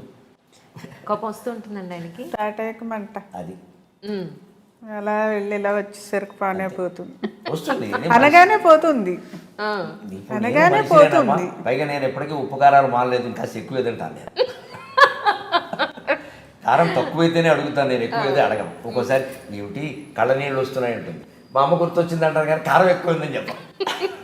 ఎందుకంటే ఎక్కువైంది అన్నాము ఒక చప్పుడు తిండి పెట్టేస్తుందేమో చెప్పను, ఎక్కువైనా తింటాను. మా ఇంట్లో కొంచెం కారాలు ఎక్కువే, ఓకే. ఉప్పు సరే మామూలుగానే ఉంటుంది, అది ఎలా ఎక్కువైతే తినలేదు. అవి ఉన్నాయి సహజంగా ఉండేవి, మామూలుగా ఉంటాయి. కానీ నాకు నా తత్వశాస్త్రం నాకు నేర్పింది చిన్నప్పటి నుంచి, స్వభావం కూడా అంతే, మా అమ్మ ద్వారా నేర్చుకున్నది. శాస్త్రం ద్వారా ఇంకాస్త పెరుగుతుంది. తాటాకు మంట అంతే, టక్కుని ఇలా లేస్తుంది, చల్లనిపోతుంది. ఆవిడ నేర్చుకున్న టెక్నిక్ ఏంటంటే అనుభవం మీద ఆ కాసేపు మాట్లాడదు, ఓహో, వెంటనే వంటింట్లోకి వెళ్ళిపోతుంది. అలాగా బాగోలేదు వదిలేసి. ఇంకప్పుడు కనుక వాదన పెరిగిందనుకో ఏమవుతుందో తెలియదు. మా అమ్మ వెనకాల ఉండి ఉండి నాకు నేర్చుకున్నాను. అది ఆవిడ గురించి చెప్పు. మా అమ్మ నుంచి బోల్డ్ అనుభవం. ఈ మధ్య దాకా మా అమ్మ నా దగ్గరే ఉంది. మా అత్తగారు మొన్నటి మా అమ్మ చాలా సౌమ్యరాలు. ఎందుకు ఆడపిల్ల దగ్గర ఉండకూడదు అంటున్నారు కదా, మా అమ్మ నా దగ్గర ఉండమంటే ఆడపిల్ల వాళ్ళ దగ్గర ఎలా ఉంటానమ్మా అంటోంది. నా అవసరం రావట్లేదు ఆవిడ. ముందు ఫీలింగ్ వదిలేమనండి, చక్కగా తెచ్చుకుని ఒక ఏడాది ఉంచుకోండి కదా, హాయిగా ఆనందంగా ఉంటుంది. నేను చిన్నప్పుడు కూడా మా అమ్మ దగ్గరే ఎక్కువ ఉండేదాన్ని. ఈయనకి అర్థమైంది ఆ విషయం. వాళ్ళ అమ్మ అంటే కొంచెం అటాచ్మెంట్. మీ అత్తగారు మీ ఇంట్లో ఉన్నప్పుడు 4-5 ఏళ్ళు ఉన్నారు. నిజంగా మీ మనసులో ఒక అల్లుడుగా మీరేమనుకున్నారు? నేను ఆవిడ మీద పద్యాలు చెప్పానమ్మా. ఆవిడ పట్ల నాకు ఈవిడ పట్ల ఉండేది ప్రేమ, ఆవిడ పట్ల ఉండేది భక్తి. ఒక మాటలో చెప్పాలంటే మా అమ్మ కంటే కూడా మా అత్తగారు గొప్పది. అంటే నేను స్వభావం గురించి కాదు, ఆ సేవ. మా మామగారికి పక్షపాతం ఏదో వచ్చింది కదా, వచ్చి 12 ఏళ్ళు మంచంలో ఉండిపోతే ఇక ఈ సుమతి అనసూయ ఎవరూ సరిపోరండి ఆవిడకి, అంత సేవ చేసి. పైగా ఆయనకి మనసు కూడా పనిచేయట్లేదు, మెంటల్లీ డిటీరియరేట్. ఎవరు చేస్తున్నారో తెలియదు, చేస్తున్న సేవ భార్య చేస్తుందన్న విషయం తెలియదు మా మామగారికి, చిట్టిన నాగేశ్వరరావు గారికి తెలియదు. కానీ అటువంటి మనిషిని మంచంలో పెట్టుకుని ఆవిడ పెళ్ళిళ్ళు మానేసి, పొరుళ్ళు మానేసి, పుణ్యాలు మానేసి, బంధువులను వదిలేసి, సమస్త శుభాశుభకార్యాలు వదిలేసి, భర్తే నాకు ముఖ్యం, నేను ఎక్కడికి రాను అని చెప్పి ఎలా చేసేదంటే మళ్ళీ వైభవంగా స్నానం చేసి మంచి బట్టలు కట్టించి ఏదైనా పిండి వంట, ఆయనకి ఇష్టమైన పిండి వంటలు ఏమన్నా ఆ రోజున ఆ పిండి వంట చేసి తిన్నా తినకపోయినా నోటికి అలా తగిలించి ఇప్పుడు తిన్నాం. ఇక ఎవరైనా ఉంటారు ఈ కారణం అసలు అలాగే. మరి ఆవిడ మా ఇంట్లో ఉంటాను అని ఆవిడ అనకముందు నేను అడిగి పిలిపించుకున్నాను. ఎందుకంటే ఈవిడ అక్కడ చనువు ఎక్కువ సహజంగా. నీ దగ్గర ఉంటే బాగుంటుంది కదా, తీసుకురా అంటే అమ్మని తెచ్చుకుందా మన ఇద్దరం వెళ్ళని అక్కడ మా అన్నయ్యకి చెప్పి ఎందుకంటే అతను ఆయన బాగా చూసుకుంటారు, ఆయన ప్రాణప్రదంగా చూసుకుంటారు. ఆయన పంపించమంటే ఆయనకి అనిపిస్తుంది కదా, ఎందుకంటే వద్దు బాబు మీరు బాగానే చూసుకుంటారు కానీ మాది కొంచెం అట్టు పెట్టుకోవాలి. పైగా అప్పుడు మా అమ్మ పోయిన కొత్త, మా అమ్మ లేదు కదండి, మాకు అమ్మ కావాలి కదా, అది పంపించాను. మా అమ్మ వెళ్ళిన సంవత్సరానికి ఆ సేవాభావం మా అమ్మకు మొదటి నుంచి, నాకు జ్ఞానం వచ్చిన దగ్గర నుంచి అలవాటు ఉంది. చూసాను నేను. అసలు మా అమ్మమ్మకి చేసింది, మా పెద్దమ్మకి, మా నాయనమ్మ గారికి, అందరికీ అటువంటి మహిళలు కాదమ్మా, అటువంటి మనుషులను చూడడం పురుషులు కూడా లేదు. ఇప్పటికి కూడా 83 ఏళ్ళు ఇప్పటికి ఉరుకుతూ ఉంటుంది. అది ఎక్కడ పడుతుందో అని దాన్ని పట్టుకోవడం. ఉంటే సగం పని ఆవిడ చేస్తుంది. ఈ తోటకూర నేను గెలలేనా, నువ్వు గెలాలా అని కూర్చుంటున్నా. మా అమ్మ ఉన్నప్పుడు అలాగే చేసేది. అది ఆ ముక్కలు ఏమో ఇలా బారాయి అమ్మాయి, నేను జరుగుతా. మా అత్తగారు అలాగే చిన్నపిల్లలు నువ్వేం, చిన్నపిల్ల ఏమిటి 50 ఏళ్ళు, చిన్నపిల్లలు నువ్వేం జరుగుతావు అని ఆవిడ జరిగింది. వాళ్ళకి ఏమిటి నా పని చేయడం అలవాటు. అటువంటి సంస్కారాల్లో పెరిగాం మేము. ఆవిడ అంతే, నేను అంతే. మధ్యలో ప్రవచనాలు చెప్పను అని చెప్పి మీరు కంటతడి ఎందుకు పెట్టుకున్నారు? యాక్చువల్లీ నేను అది కారణం నేను చెప్పాను కదా, యోగ వాసిష్టం ప్రభావం, ముఖ్యంగా రమణ మహర్షి యొక్క ప్రభావం చాలా పడింది నాకు, ఇప్పటికీ ఉంది అలాగా. ఇవి ఎంత చేసినా ఏం చేసినా లోకానికి మనం ఏదో నామమాత్రంగా చేయగలిగింది చేయాలి తప్పితే దీనివల్ల ఏదో అయిపోతుందని అనుకోవద్దు. లోకాన్ని సంస్కరించడం కంటే ముందు నిన్ను నువ్వు సంస్కరించుకోవడమే ముఖ్యం, ఆత్మజ్ఞానం పొందడమే అన్నిటికంటే ముఖ్యం అనే రమణ మహర్షి మాట నన్ను బాగా ఏడాది పాటు నలిపేసింది. అంటే ఆ చిత్తశుద్ధి నాకు మొదటి నుంచి ఉంది. భగవంతుడి దేవుడు, నేను చెప్పేది ఒకటి చేసేది ఒకటి నేను చేయలేనది. ఎవరి కోసమో ఏదో చెప్పడం, అలాగే చెప్తే పోతే నచ్చదండి ఈ జనానికి, నచ్చకపోయినా సరే నిజమే చెప్పాలి, ఒకడికి నచ్చిన మంచిది.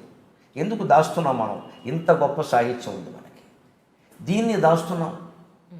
మన సాహిత్యంలో ఈ గుడి నమ్మకాలు లేవమ్మా, అంత చైతన్యం, అది అపూర్వమైన జ్ఞానం అని చదువుతున్నప్పుడు ఆ చిత్తశుద్ధి ఎలా ఆలోచింపజేసిందంటే ఆత్మజ్ఞానం ముఖ్యం, నిన్ను నువ్వు తెలుసుకోవడం ముఖ్యం అన్నప్పుడు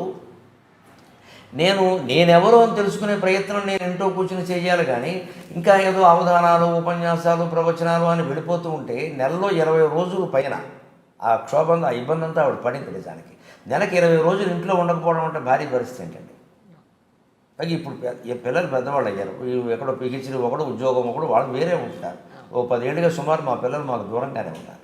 మరి ఇంట్లో ఇవి ఒక్కటి వాళ్ళ అమ్మగారు ఉన్నారు కూడా సరే. ఇప్పుడు ఆవిడ కూడా లేదు. ఆవిడ మళ్ళీ కొంచెం పెద్ద వయసు, ఆవిడ 83 ఏళ్ళు, కొంచెం ఇబ్బంది పడుతున్నారు. అందుకని కొడుకు దగ్గర ఉండడం మంచిదని అంటే పంపించాము. తనకు అక్కడ ఉండాలని ఉంది. మనం అడుగుతాం కానీ హక్కు అక్కడే కదమ్మా, హక్కు అక్కడే కదా. ఆవిడ పంపించాం. కానీ మాకు మనసంతా రోజు మాట్లాడకపోతే తోసదు. మాట్లాడాలి సహజంగా. మరి తల్లితో ఇంకా అంతకంటే కాలక్షేమం ఒకటి. అది నాకు ఆ చింతనలో ఉన్నప్పుడు ఒక ఏడాది బట్టి సుమారుగా మన 2018 నవంబర్ 26 ప్రకటించాను. నేను కన్నీళ్ళు పెట్టుకుని ప్రకటించాను. ఆ ప్రకటనకు ఒక ఏడాది బట్టి నలుగుతోంది చాలా నా మనసు. ఇదేమిటి వెళుతున్నాం బాని. నేను చూసిన చోట కొన్ని చోట్ల కార్యకర్తల్లోనే రకరకాల భ్రమలు, మాయలు, ఏదో రాజకీయం పెట్టుకుని మన పిలవడం, లేకపోతే ఎవరి మీద పోటీకి మన పిలవడం. వారిని పిలిచామండి, వారు రానన్నారండి, మీరు రండి అంటే వారు రానంటే నేను రావాలా? అది అంటే దానికి నేను ఏదో కదిలిపోతాను వాళ్ళ ఉద్దేశం. నాకు అసలు అలాంటి మాట మాట్లాడితే మరీ చిక్కాకు. ఆయన రానన్నారంటే ఒక అర్థం ఉంది కదండి, ఆయన రాయించడం నేను ఎందుకు రావాలి, నేను రాను. ఈ పోటీలు పెట్టేస్తారండి సహజంగా. పైగా ఎలా తయారైందంటే భక్తి పెరగడం వల్ల మంచితో పాటు చెడు ఉంటుందని ఆర్భాటాలు బాగా పెరిగిపోయాయి. ప్రతి గుళ్ళో బ్రహ్మోత్సవాలే. బ్రహ్మదేవుడు అంత లోకమైపోయిన వాడు ఎవరు లేడింది దేవత. మొత్తం ప్రతి దేవుడు కాళ్ళ మీద తీసుకొచ్చి బ్రహ్మదేవుడు బారేస్తారు. ఆయన చేసి చాకిరి. బ్రహ్మ సృష్టికర్తమైన సామాన్యుడా, చతుర్ముఖుడు. ఆయన పట్టుకొచ్చి అంతర్దేవతలకు చాకరీ చేయించినటువంటి బ్రహ్మోత్సవాలు ఏ గుళ్ళో పడితే ఆ గుళ్ళో బ్రహ్మోత్సవాలు ఏమిటండి? కేవలం వెంకటేశ్వర స్వామి గుళ్ళో, అమ్మవారి గుళ్ళో మాత్రమే బ్రహ్మోత్సవాలు జరగాలి. ఇంకెక్కడ శాస్త్రం ప్రకారం జరగడానికి లేదు. ప్రతి వాళ్ళకి బ్రహ్మోత్సవాలు ఏంటి? బ్రహ్మలోకుగా ఉన్నాడా? బ్రహ్మదేవుడు గుడిగట్టి వీళ్ళ చేత ఉత్సవాలు చేయించమనండి. శాస్త్రం తెలియదు, పురాణం తెలియదు. ఉత్సవాలు, బ్రహ్మోత్సవాలు అంటే వీళ్ళ దృష్టిలో మెగా ఈవెంట్. మెగా ఈవెంట్ అంటే ఓ పెద్ద హడావుడి చేసేయచ్చు. మామూలు ఉత్సవం అంటే ఎవరు బ్రహ్మోత్సవం అంటే అందరూ వస్తారు. దానికి మమ్మల్ని పిలవడం 15 రోజులు. ఏంటి 15 రోజులు చేస్తాం?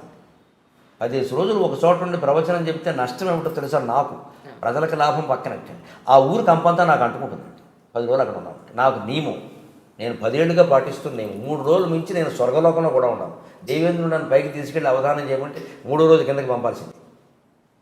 3 రోజులు మించి ఉన్నాను. ఎందుకంటే వెళ్ళిన రోజు వెళ్ళిన హడావుడు, వచ్చే రోజు వచ్చే హడావుడు, మధ్యలో ఒక్కరోజే జిడ్డు అంటుకునే అవకాశం లేదు. లేకపోతే మనం ఉన్న వసతిలోకి మొత్తం ఊళ్ళో వాళ్ళందరూ అన్ని కులాల వాళ్ళు వచ్చేసి ఈ రాజకీయాలన్నీ మనకి మప్పేస్తారు. ఇక్కడ వారి మీద వీరు, వీరి మీద వారు చెప్పేసి ఇవన్నీ మన బుర్రకు పట్టేస్తాయి. నేను పెట్టుకోను.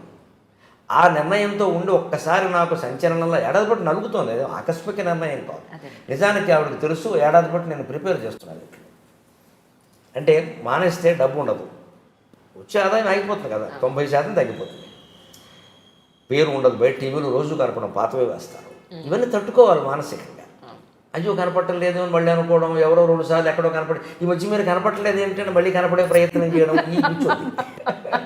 కానీ అలాంటివి లేవు. నీ దగ్గర ఏంటంటే తను ఎవరో గుర్తించాలి, తనతో మాట్లాడాలి, తన కోసం పొగడాలి, ఆశించరు. తనేంటో తనకు బాగా తెలుసు. నేను 6 నెలలుగా అడుగుతున్నానే ఇంటర్వ్యూ తెలుసా మీకు? వద్దమ్మా, చాలా చెప్పేశాను, ఇప్పటికి చాలా అయిపోయింది, వద్దమ్మా ఇవ్వనన్నారు. మీరు దుర్మార్గులండి నిజంగా. అదే ఆ దుర్మార్గుడు అన్న మాటకి ఈ మాట ఎందుకని ఇచ్చారు. వాళ్ళకి ఇచ్చారు, వీళ్ళకి ఇచ్చారు, మాకెవరేమండి అని చెప్పని ఆ ఆలోచన మనసులో ఉన్నప్పుడు అండి మనం తట్టుకోవాలి. మన మనసులో మనం తట్టుకుని నిర్ణయం తీసుకోవాలి. కానీ వేరే కారణంగా మార్చుకోకూడదు. మళ్ళీ ఎవరో నలుగురు కనపడదు. ఇప్పుడు పాపం చూడండి, సినిమా వాళ్ళు పడుతూ ఉంటారు ఈ ఇబ్బంది. ఒక హీరో ఉంటాడు, కొత్తగా ఒకతను హీరో. కానీ మానసికంగా సిద్ధం అవ్వాలి ఎప్పుడు కూడా. మనం తెర వెనక్కి వెళ్ళడానికి కూడా ఇష్టపడాలి. ఎంతసేపు మనమే ఎందుకు ఉండాలి? అదే ఈ భావం అలవాటైతే అసలు అత్త కోడళ్ళకి కూడా ఏమీ రాదు. బాగా చెప్పు. అది ఈ భావం అర్థమైతే అత్తా కోడళ్ళు కూడా సుఖంగా ఉంటారు. ఇప్పుడు అమ్మాయి వచ్చింది, 10 ఏళ్ళు చేసుకుని నేను భావన అత్తగారికి ఉండాలి. మనం పెద్దావిడ కదా, ఆవిడ సంప్రదించి చేసుకుంటే బాగుంటుందని ఆ అమ్మాయికి ఉండాలి కదా. సంప్రదిస్తే మంచిదే కదమ్మా. ఇప్పుడు ఇంట్లో పెద్దవాళ్ళు విలువిస్తే అతను సంతోషిస్తాడు కదా. ముఖ్యంగా మేము పెద్దవాళ్ళని ఇంట్లో పెట్టుకు చూసుకోవడం వల్ల మేము పొందిన గొప్ప ప్రయోజనం ఒకటి తెలుసా? భౌతికంగా ప్రయోజనం చెబుతున్నా, కక్కుర్తి పని ఒకటి చెబుతున్నా, మాకు వైద్యం ఖర్చు తగ్గింది. ఏం వచ్చినా మా అత్తగారు మా అమ్మగారు ఏం దీనికి అంత కంగారే, మా అమ్మ అయితే అసలు గొప్ప వైద్యం, చిట్కా వైద్యం. వెనపూస రాస్తే పోతుందిరా, జీలకర్ర తింటే పోతుందిరా, మంత్రం వేసేవారు మంత్రం పైగా. అత్తయ్య గారు చేయి నొప్పి పెట్టిందంటే చాలు, దావే మంత్రం వేస్తుందా అమ్మాయి ఇలా రానివే, ఎవరు వారు ఇరుకు వారు ఏదో చెప్పేది మంత్రం తెలుగు.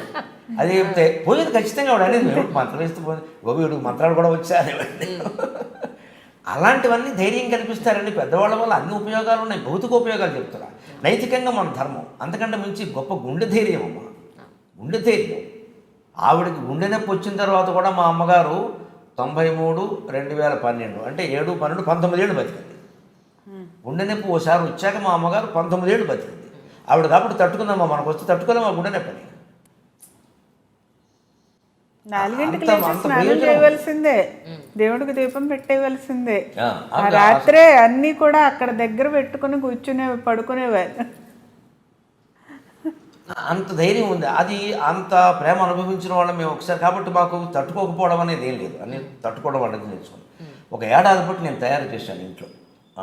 సరిపడి డబ్బు ఉంది మనకి, ఏదో పొలం ఉంది, ఇల్లు ఉన్నాయి, పర్వాలేదు, మనం ఉంటున్న ఇల్లు ఉంది, అద్దెకి ఇంకోటి ఇచ్చాం వస్తుంది, ఈ డబ్బు ఇంత ఉంది, పర్వాలేదు కదా, మనకేం ఇబ్బంది. ఎందుకంటే ఇవన్నీ అంటున్నారు ఇప్పటికే ఎక్కువ, అదే ఇప్పటికే ఎక్కువ అనే మాట కోసమే అని ఇలా నెమ్మదిగా తయారు చేసుకుంటూ వచ్చి, ఆ రోజు సాయంత్రం కోటి దీపాలు వేదిక మీద ప్రకటించే రోజు పొద్దున్న చెప్పాను వీళ్ళకి. మా అబ్బాయి కూడా ఇంట్లో ఉన్నాడు. ఆ వేళ అబ్బాయి నేను ఇలా ప్రకటించదలుచుకున్నాను, ఇక ఇప్పుడు మాట ఇచ్చినవి చేస్తాను. అవి ఒక 2-3 నెలలు మన మార్చి వరకు ఉన్నాయి, ఇచ్చినవి ఉన్నాయి, 4-5 నెలల ముందే బుక్ అవుతున్నాయి కదా. కానీ ఈ బుకింగ్స్ కూడా ఏమయ్యాయంటే మీరు ఆశ్చర్యపోతాము, 2020 మార్చిది మొన్న అడిగారా మనం. ఇప్పుడు 2019 జూలైలో ఉన్నాము, 2020 మార్చి ఇప్పుడు రాసుకోండి సార్, మీరు దొరకరు. ఇక ఈ లెక్క నేను మొత్తం ఇక 60 ఏళ్ళు బుక్ అయిపోతాను, ఇంకో 10 ఏళ్ళ పాటు. అందుకని ఎక్కడో అక్కడ దీనికి చుక్క పెట్టకపోతే ఇది పాశమైపోయేలా ఉంది మనకిది. ఒకనాటికి సభ లేకపోతే మనం ఖాళీగా ఉండలేమేమో. ఇంకా సాయంత్రం వేసేది కొంతమంది సాహిత్యవేత్తలు ఉందా ఇబ్బంది, ఎవరు పిలవకపోతే మనం మర్చిపోయారండి, మనం ఎందుకు గుర్తుంటామండి అని రకరకాల వ్యాఖ్యానాలు. అలా మాట్లాడామంటే నువ్వు సాహిత్యవేత్త కాదు, అసలు ఈ సాహిత్యం నీకేం పట్టలేదన్నమాట, ఒంటరిగా ఉండలేకపోతున్నామండి. అందుకే కవి అన్నవాడు తత్వవేత్త కావాలమ్మా. దేవుణ్ణి నమ్మకుండా, తత్వం తెలియకుండా కవులు సుఖంగా ఉండలేరు. రకరకాల భౌతిక సిద్ధాంతాలతో కవులు రాసే వాళ్ళకి నాకంటే చిన్నవాళ్ళుగా భావించి నేను చేసే విజ్ఞప్తి, సలహా ఒకటే, దేవుణ్ణి నమ్మకుండా, తత్వం తెలియకుండా కవులు సుఖంగా ఉండలేరు. కవి ఖచ్చితంగా ఫిలాసఫర్ కావాలి, దేవుణ్ణి నమ్మాలి ఖచ్చితంగా, అప్పుడే వాడి మనసులో శాంతి. ఆ నిర్ణయం నేను అనుకుని అప్పుడు వీళ్ళ అనుమతి తీసుకుని అప్పుడు ఈవిడే చెప్పిన సలహా, మానేస్తారంటే మొత్తం మానేస్తాను. మరి మాట ఇచ్చినవి ఏమవుతాయి, వాళ్ళు బాధపడతారు కదా, ఇప్పటికిప్పుడు మానేస్తారంటే టీవీ ఛానల్తో కూడా ఇబ్బందే కదా, ఈ చేసినవి మానేయండి, చేసినవి చేసి అంటే సరే ఇది బాగానే ధర్మం కూడా అనేది కార్యకర్తలు ఏర్పాటు చేసుకో. అందుకని నేను చాలా ఖచ్చితంగా ఒప్పుకున్న కార్యక్రమాలు చేస్తాను, ఇక తర్వాత చేయను. ఏప్రిల్ 14 నేను భీమవరంలో ఒప్పుకున్నాను ఒక రాజుగారి దగ్గర, అది చివరి ప్రవచనం ఇంచుమించు ప్రకటించిన తర్వాత. కానీ ఆశ్చర్యం ఏమిటంటే ఆ నవంబర్ 26 తర్వాత ఇంకెక్కడికో వెళ్ళాలి కదా, ఒప్పుకున్నవి చేయాలి కదా. కలిసి ఎడుతూ ఉంటే నన్ను వదిలిపెట్టి ఆవిడ వదిలిపెట్టి నన్ను కాళ్ళ మీద పడి కన్నీళ్లతో ప్రార్థిస్తుంటే ఏం చేయమంటారు. 3 నెలలు నిజానికి నేను మహాసహస్రావధానం చేసి 750 పద్యాలు ఏకధాటిగా అప్పగించిన 21 రోజుల్లో లేని ఒత్తిడి ఈ 3 నెలలు అనుభవించాను. ఇది ప్రేమపూర్వకమైన ఒత్తిడి, ఎవరు డిమాండ్ కాదు, అయ్యా మీ ఇష్టం, మీ దయ, కానీ జరుగుతున్నవి చూడండి. ముఖ్యంగా నన్ను కదిలించిన 1-2 మాటలు ఏమిటంటే, ఒక లాయర్ ఒక ఆవిడ హైదరాబాద్లో నాతో మాట్లాడుతూ, నేను ఒక మాట చెబుతానండి, తర్వాత మీ ఇష్టం మీరు నిర్ణయించు. ఏమిటమ్మా అన్న, ఒక రోజుకి హైదరాబాద్లో 30 విడాకులు అవుతున్నాయండి, రోజుకు 30. నా దృష్టికి వచ్చినవి నేను చెబుతున్నాను. ఏడాదికి ఎన్నో మీరు ఆలోచించండి. మీరు ఈ వివాహం, దాంపత్యం, అనుబంధం ఇవన్నీ కలిపి చెబుతున్నారు మీరు, లేకపోతే ఇంకొకళ్ళు అయితే మేము అడగవండి ఈ విషయాన్ని. కేవలం పురాణాలు చెప్పేవాళ్ళు మేము అడగవండి, ఇంకోళ్ళు ఎవరో చెప్తారు, సమస్య కాదు. కానీ మీరు సామాజిక విషయాలు కలిపి చెబుతున్నారు. మీరు దంపతులు ఎలా ఉండాలి, పిల్లలు ఎలా పెంచాలి, చదువులు ఏమిటి, ఇలా చెప్పేవాళ్ళు ఎవరు లేరండి, మీరు మానేస్తాను అంటున్నారు. ఇది పరిస్థితి. ఇంత తీవ్ర పరిస్థితిలో మీరు మానేయడం అంత గొప్ప నిర్ణయం. మీరు ఆలోచించుకోండి, మీకు నేను చెప్పదగిన దానిక. ఆ మాట నన్ను 2-3 రాత్రులు నిద్ర లేకుండా చేశాను. అంటే ఏ నిర్ణయమైనా 90% మందిని సంతోషపెట్టి 10% మందిని బాధపెట్టినా పర్వాలా, నా నిర్ణయం 99% మందిని బాధపెట్టి. అంతే కదండి. మరి నిజమేనండి, మీరు మంచి పని చేస్తున్నారన్న వాళ్ళు ఒకరిద్దరు కూడా ఎవరన్నా మహాయోగులు ఇప్పటికే గోచిగుడ్డ పెట్టుకున్న వాళ్ళు, రా మా దగ్గర కూర్చోవాలన్న వాళ్ళు ఉన్నారు.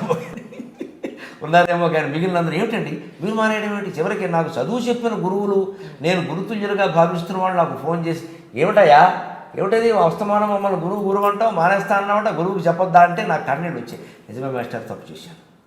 చాలా కాదు, తగ్గించుకో, మానద్దు, తగ్గించుకో. నీకు శ్రమగా ఉంటే తగ్గించుకో, ఆసక్తి లేకపోయినా తగ్గించుకో. నాకు శ్రమ కాదు, నిజానికి ఆసక్తి లేదు, తగ్గించుకో, అందుకని మానద్దు. ఇది విని నేను చివరికి 3 నెలల పాటు ఈ ఒత్తిడి వెళ్ళిన చోటల్లా ఎదుర్కొని మనం ఏదో పొరపాటు చేసాం, ఇది పునరాలోచించాల్సింది, ఏదో బండపట్టు పట్టాల్సిన నిర్ణయం కాదు ఇది, దీనివల్ల ఎవరికీ ఉపయోగం లేదు. అందుకని మనం తగ్గించుకుంటే ఆ సమయంలో మనం జపం చేసుకోవచ్చు. ఇంట్లో మనం అనుకున్న ఏకాంతం మౌనం సాధనకి నా అదృష్టం వల్ల ఆవిడ ఎప్పుడూ అభ్యంతరం చెప్పలేదు. పైగా సంతోషించి ఎప్పుడూ ఏం చేస్తే అదే మనల్ని కాపాడుతుందని అంటుంది ఆవిడ. అసలు అంటే అందరూ ఇలా ఉంటే ఎంత బాగుండండి అంటుంది ఎప్పుడైనా. అసలు దాంట్లో ఆవిడకి ఏం ఇబ్బంది రాలేదు, ఎందుకంటే ఆవిడ పనులు ఆవిడ చేసుకుంటుంది ఆ సమయంలో. నేనేం దూరం అయిపోలేదు కదా, మనిషి అక్కడే ఉన్నాను కదా. అది పైగా ఆ మనశ్శాంతి, అంతేకాదు ఈ విద్య ఇంకోటి ఉంటుంది, ఓ మాట చెప్పాలి. పొద్దున్నే ఎలాగా లేచి ఇలా కనపడగానే ఏం గ్లో అంటుంది బ్రహ్మాండంగా. మరి ఎందుకు అంటుందో తెలియదు కానీ అంటుంది. ఏం గ్లో, స్నానం చేయకుండానే ఇలా ఉంది పరిస్థితి, స్నానం చేస్తే ఎలా ఉంటుంది, మిమ్మల్ని బయటకు వదిలిపెట్టడం తప్పే అంటుంది.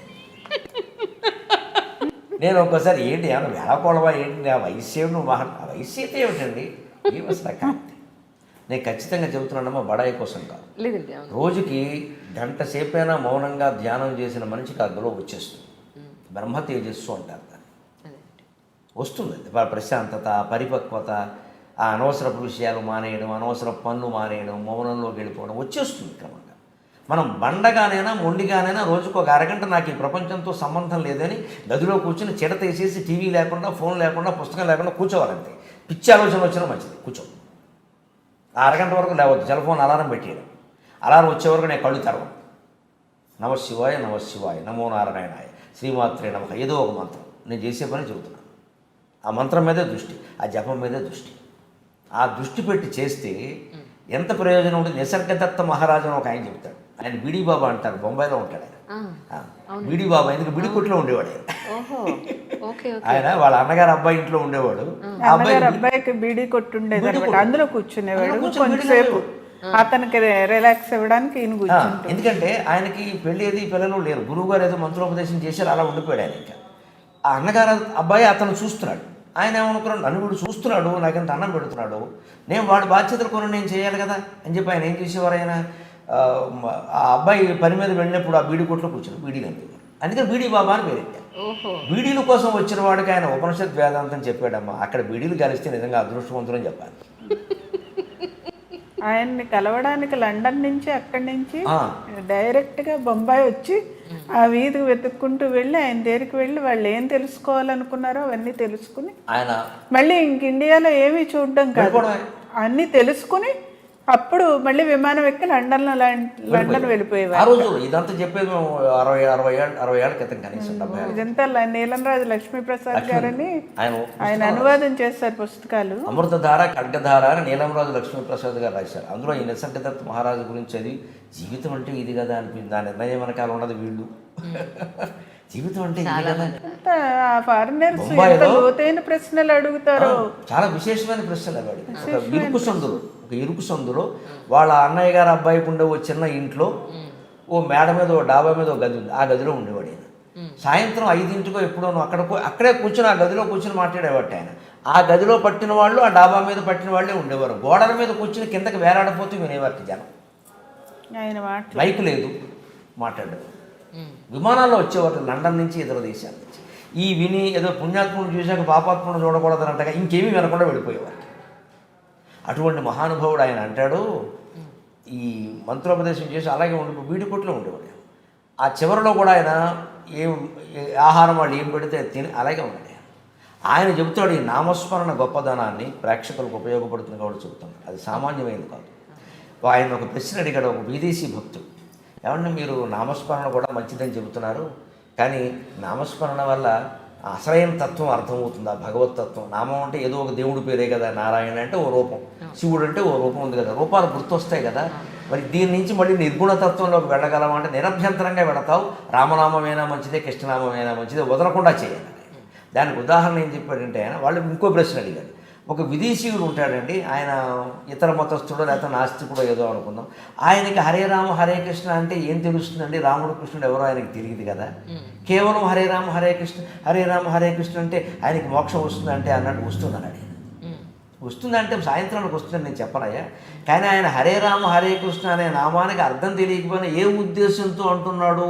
అది బ్రహ్మ పదార్థం అనే ఉద్దేశంతో అంటున్నాడు. ఉద్దేశం ప్రధానం. XYZ కూడా మంత్రమే అన్నాడు ఆయన. ఎంత గొప్ప విషయం చెప్పాడు. XYZ కూడా మంత్రమే. అమ్మహ కంకహ అది కూడా మంత్రమే. కానీ అది బ్రహ్మ పదార్థం అనే దృష్టితో అనాలి, XYZ అనే దృష్టితో అనకూడదు. అందుకే మనం ఏ దృష్టితో చూస్తున్నాం, దృష్టికోణం ఎంత ఇంపార్టెంట్ అనేది. అటువంటిప్పుడు మీరు ఏబిసిడీలు వరుసగా చదువుకోండి, అమ్మ అమ్మ ఆ ఈ ఊ చదువుకోండి, ఏం పర్వాలేదు. కానీ అవి అక్షరాలనే భావన కాకుండా అక్షరపర బ్రహ్మ అనే భావంతో ఉచ్చరించండి, అది మీకు మోక్షదాయకం అవుతుంది. ఇలాంటి గొప్ప పుస్తకాలు చదివినప్పుడు నాకు కలిగిన అనుభూతితో నేను మరి నిర్ణయం తీసుకోక ఏం చేస్తాను, తీసుకున్నాక మళ్ళీ మార్చుకోవడానికి కూడా ఇవే ప్రేరణ. అంటే నాకు చివరికి నీలమరాజు గారి ఇంటికి వెళ్ళాం. ఈ సందర్భంలో నిజంగా ఆయన చెప్పుకోవాలి, మహానుభావుడు. ఆయన ఇంటికి వెళ్ళాం. ఆయన 92 తలుచుకోవాల్సి ప్రాతస్మరణీయుడు, కళ్ళ ముందు ఉన్నాడు. 92 ఏళ్ళు. విజయనగర్ కాలనీలో ఉంటారు హైదరాబాద్. వీలైతే ఎప్పుడైనా చూడండి. 92 ఏళ్ళు. జగ్గయ్య కంఠం సరిపోదండి, కంచుకుంటాం ఇప్పటికి. 92 ఏళ్ళు ఒంటరిగా ఉంటున్నాడు. భార్య ఎప్పుడో చనిపోయారు, 10-15 ఏళ్ళేమో కూడా. ఒక్కడే ఉంటున్నాడు, ఒక అసిస్టెంట్ ఆయనకి సహాయం అంతే. కళ్ళు శుభ్రంగా కనపడతాయి, చెవులు శుభ్రంగా వినపడతాయి. కంఠం కంచు కంఠమే. ఇప్పటికి పుస్తకాలు రాస్తూనే ఉంటాను. ఈ మధ్య ఒక పుస్తకం నాకు అంకితం ఇచ్చారు, నన్ను ముందు మాట రాయమని పంపించారు. ఆయన మాటలు నేను టీవీలో చెబుతూ ఉంటాను. నేను ఆ పుస్తకాలు చదివాను. ఈ నిర్ణయాల్లో సందిగ్ధావస్థలో ఉన్నప్పుడు ఆయన దగ్గరికి వెళ్ళాను నేను. గురువులు అంటే వాళ్ళే కదా. ఏమిటి ఇలా ప్రకటించారట అన్నారు ఆయన. ఆయన రోజు టీవీ చూస్తారు, నాకు వింటారు.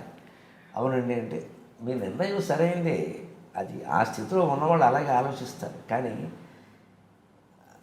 లోకమంతా పిలుస్తుంది కదా చెప్పమని, ఈ మాటలు అక్కడ చెప్పొచ్చు కదా, మానేయడం ఎందుకు?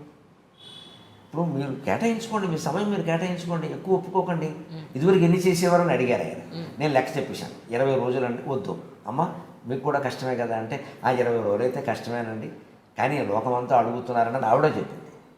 మంచిది, మీరు 7-8 రోజులు తగ్గించుకోండి.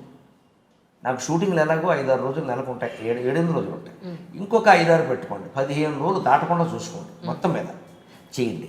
ఎందుకంటే లోకానికి ఉపయోగపడు. ఆయన కూడా ఏం చెప్పారంటే, మామూలుగా పూజలు పురస్కారాలు హోమాలు యజ్ఞాలు అందరూ చెబుతున్నారండి, దాని గురించి కాదు, చైతన్యం జ్ఞానం బోధిస్తున్నారు. ఎవరు నిసర్గతత్వ పేరు మీరు తప్పితే ఎవరు చెప్పారు అన్నారు. అలాగే కృష్ణమూర్తి గారి తత్వం చెబుతున్నది ప్రవచనకర్తల్లో మీరు ఒక్కరేనండి. ఇలాంటి విశేషమైన తత్వాలు యోగ వాసిష్టం మాటిమాటికి రోజుకోసారి వస్తుంది నా నోట్లో వచ్చి. అలా చెబుతున్నది మీరు ఒక్కరే, మీరు మానేస్తానంటారేమిటి? అంచేదా నేను మరోలా అనుకోవద్దు, మిమ్మల్ని నేను నిర్బంధించట్లేదు. కానీ ఇలా ఆలోచించండి. మీ నిర్ణయానికి మీరు కట్టుబడితే నాకు సంతోషమే, ఒక యోగిగా నేను సంతోషిస్తాను, దాని గురించి కాదు. కానీ అది లోకానికి ఉపయోగపడే విషయం కదా. అక్కడ మనం స్వతంత్రం తీసుకోవడం మంచిది కాదండి ఆయన. అబ్బో ఇది మనకు బాధ్యత ఒకటి ఉందన్నమాట. అప్పుడు సరిగ్గా ఆయన చెప్పింది లోక సంగ్రహమే వాపి సంపశ్యం కర్తుమర్హసి నా అనవాప్తం అవాప్తవ్యం వర్తయ్యవచ్చు కర్మని. కృష్ణుడు అంటాడు అర్జునుడు, నాకేమీ కలిసి వచ్చేది ఏం లేదయ్యా, నాకు నేను పొందదగింది లేదు, పొందాలనుకుని పొందలేకపోయింది లేదు, కానీ లోకం కోసం నేను పనిచేస్తున్నాను లేదా, నీకు సారథ్యం కూడా ఒప్పుకున్నానా లేదా? అలాగే లోకం కోసమే మనం కొన్ని చెయ్యాలయ్యా, మానడానికి వీలు లేదు. మరీ కాళ్ళు చేతులు సహకరించకపోతే వేరే విషయం. అది చెయ్యాలి అన్న మాట ఆయన చెప్పి, నాకు తెలుసున్నదైనా ఒకసారైనా గుర్తు చేసి మీరు చేయగలిగినంతే చేయండి, మీకు ఆసక్తి లేనివి మానేయండి, నిర్ద్వంద్వంగా చెప్పండి నేను చెయ్యనని. అందరికీ పెళ్ళిళ్ళు వ్యాఖ్యానాలు గృహప్రవేశాలు వెళ్ళకండి, ఉత్సవాలు వెళ్ళకండి, బ్రహ్మోత్సవాలు వెళ్ళకండి, వ్యాఖ్యానాలు వెళ్ళకండి. ఏది మంచి ప్రవచనమో, ఏది కార్యకర్త కూడా మంచివాడో, ఏది బాగా 10 మందికి అందుతుందో అదే చేయండి. ముఖ్యంగా టీవీలో మానకండి, ఎందుకంటే అది అందరికీ లక్షల మంది చూస్తున్నారు, అది యూట్యూబ్లో పెడుతున్నారు, అది మానకండి. బయట ప్రోగ్రామ్స్ మీ ఇష్టం. అప్పుడు నాకు ఆ ఉపాయం నచ్చి నేను ఈ శ్రోతల బాధ పడలేక ఉగాది నాడు ప్రకటిస్తానని చెప్పాను. నా బాధ కూడా పడలేక ఉగాది నాడు ప్రకటిస్తానని చెప్పాను. అక్కడికి నెల్లూరులో అయితే ఓ కమిటీ వేశానని చెప్పాను. ప్రభుత్వానికి కమిటీలు వేస్తుంది కదా, 3 సభ్యులతో ఒక కమిటీ వేస్తున్నానని ఫిబ్రవరిలో చెప్పాను. ఈవేళ బాధపడలేక మా నాన్నగారి తర్వాత నేను అంతగా గౌరవించే వ్యక్తి మా అన్నయ్య జీవీఎస్ అవధాన్ అని విజయవాడలో ఉంటాడు. అతను ఒక మంచి యోగి లాంటి వాడు. అతను నా నిర్ణయం అతను తీసుకుంటాడు, అతను చెప్పినట్టు వింటాను నేను. ఒకటి కష్ట సుఖాలు అతను తెలుసు, ఇటు తమ్ముడు అటు ప్రపంచం. 2 మా ఆవిడ, మా అమ్మ తర్వాత మా ఆవిడ. రెండు మాకు నేను పాఠం నేరుగా వినకపోయినా అంత అదృష్టం నాకు లేకపోయినా నేను జీవితాంతం గురువుగా భావించే మనిషి ఆచార్య బేతవోలు రామబ్రహ్మం గారు. ఈ సెంట్రల్ యూనివర్సిటీలో చేసి పదవి విరమణ చేసి మా అబ్బాయికి అదృష్టవంతులు, ఆయన పాఠాలు 5 ఏళ్ళు విన్నాడు. మా గురజాడ ఆయన దగ్గర చదువుకున్నాడు. నేను చదువుకున్న వయస్సు అది కాదు, కానీ మాకు స్నేహం అయినా నేను గురువుగా భావిస్తాను. ఎప్పటికీ ఏ అనుమానం వచ్చినా ఆయన అడుగుతాను. ఎప్పుడు మేము ఇద్దరం సుమారుగా ఇంచుమించు 4 రోజులకు ఒకసారి మాట్లాడుకుంటాం. ఎప్పుడు ఆయన అభిమానంతో మాట్లాడతాను, నేను అనుమానంతో మాట్లాడతాను. భాషా దోషం ఏదైనా అనుమానం వస్తే ఆయన అడిగింది ప్రమాణం. సంస్కృత వ్యాకరణం, తెలుగు వ్యాకరణం, మహాకవి, మహాపండితులు ఆయన కూడా పెట్టి రామబ్రహ్మం గారిని పెడుతున్నాను. ఈ ముగ్గురు ఏం నిర్ణయిస్తే చేస్తాను. తర్వాత ముగ్గురు ఇస్తే ఈవిడ ఇంట్లోనే ఉంది. మా అన్నయ్య రామబ్రహ్మం గారు కూడా నాకు ఫోన్ చేసి మాకు అప్పగించారుగా అంచేత తప్పించుకోవద్దు, తగ్గించుకోండి. నేను అదే పాటిస్తున్నాను. అదే లోకానికి ఉపయోగపడుతుంది. అంతే. అది నా సమయం నాకేం తగ్గలేదు, నేను చూసుకుంటున్నాను.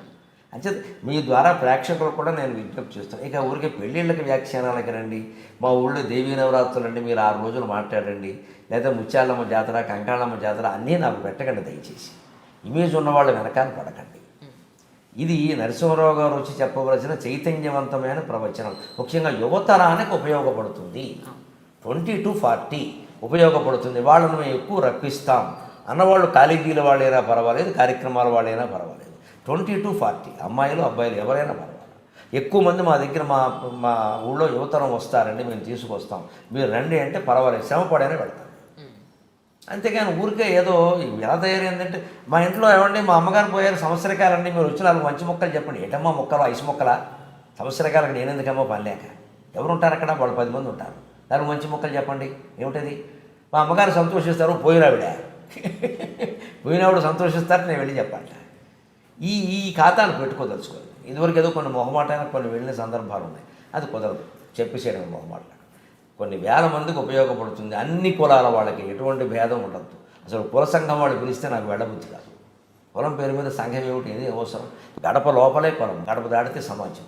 నేను ఇప్పుడు 10 ఏళ్ళ కూడా చెబుతున్నాను అన్నమాట. గడప లోపల కులం, గడప దాటితే సమాజం. పిల్లలకి పెళ్ళిళ్ళు చేయాలి, కులం ఆలోచిస్తాం. ఆచార సంప్రదాయాలు ఎక్కడికి పోతాం, ఎందుకు వదిలేసుకుంటాం?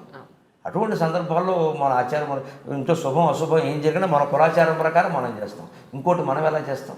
అంతవరకే కులం గడప లోపల. బయటికి వెళ్ళిన తర్వాత సమాజం అంతా ఒకటేనమ్మా, కులం ఏమిటి అసలు అర్థం లేనమాట. అందరినీ కలుపుకోవాలి. ప్రవచనానికి అందరూ ఉండాలి. అంతేకాని కుల సంఘం పేరు మీద బ్యానర్ పెట్టడం, ఏదో గుడి కట్టడం, మమ్మల్ని రమ్మడం, ఇంకా ఆ కులం వాళ్ళు తప్పితే ఎవరు రావట్లేదు అక్కడ చూస్తున్నాను నేను. ఇంకంతే అదో ముఠా అయిపోతుంది. కాస్త విశాలంగా ఆలోచించాలి వాళ్ళు కూడా. ఆ కులం బ్యానర్ వదిలేయకపోతే ఆధ్యాత్మిక ప్రవచనం అనవసరం. అది ముఖ్యంగా ఆ మార్పు జనంలో రావాలి. అది అందరికీ ఉపయోగపడేది. అలా ఉంటే చేద్దాం, అభ్యంతరం. ఒకటి ఏంటంటే విడాకులు తీసుకోబోయే దంపతులకు కానీ, తీసుకోవాలి అని అనుకున్న దంపతులకు కానీ, ఎప్పుడూ కొట్లాట్లుండి సఖ్యత లేని దంపతులకు కానీ, నేటి తరం యూత్కి కానీ మీరేం చెప్పాలనుకున్నారో ఒక్క మాట చెప్పండి. ఒక్కటి ఆలోచించవలసింది చెప్పాలంటే, జగన్నాథ పండితుడు ఆయన పద్యంలో చెబుతాను ఉండిపోతుంది. మహానుభావుడు ఆయన పద్యమే చెప్పాడు. ఓ లేడు ఉందట, అది అరణ్యంలో తిరుగుతుంది.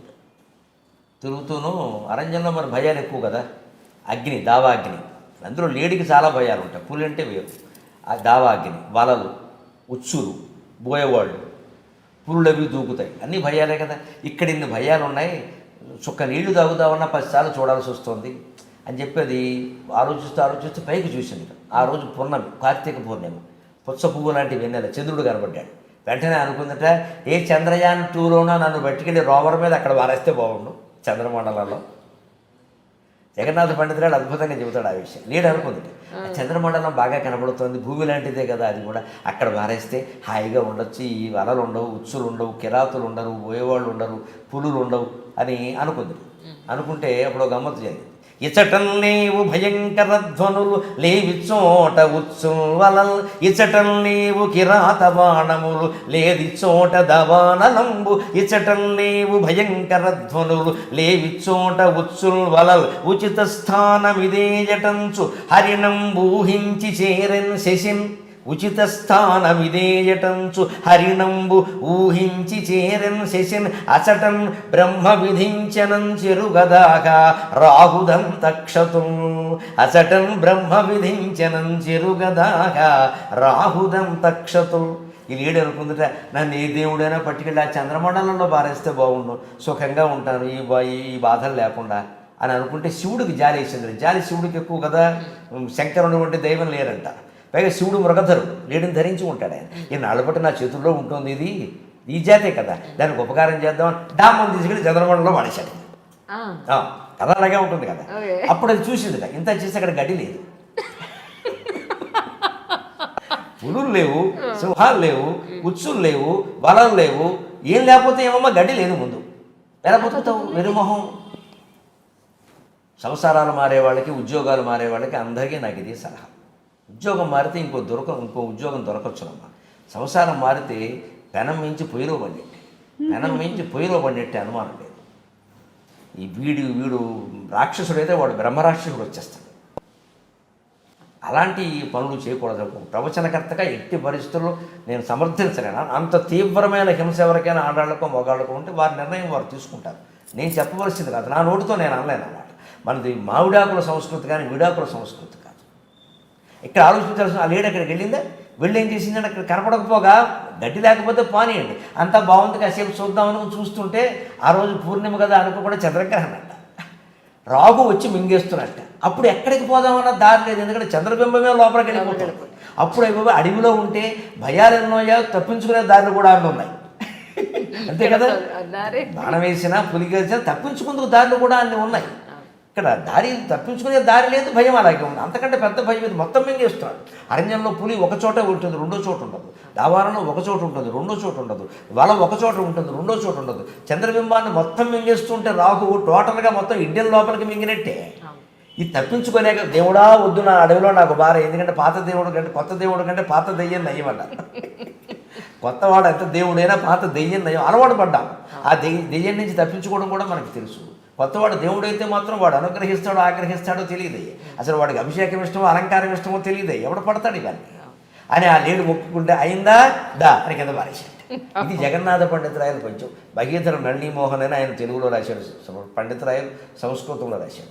అందరూ ఆలోచించాల్సిన విధానం తప్పించుకోవడం. ఇక్కడేదో తగాదా రాగానే నేను బతకలేనా, నా ఉద్యోగం నాకుంది అని మొగాడు అనకూడదు, ఆడదే అనకూడదు. అమ్మ ఇవాళ సమస్య ఏంటంటే ఒక్క మహిళకి చెప్తున్నాను నేను సలహా, నా సోదరుగా, తప్పించుకుని కూడా పిల్లలతో ఉండి కానీ లేక కానీ బయటికి వెళ్ళింది అని కానీ ఆ సంస్థలో పనిచేసే వాళ్ళే పడిపోతారమ్మ కనుక. వాళ్ళు ముందు లోకు కట్టేస్తారు.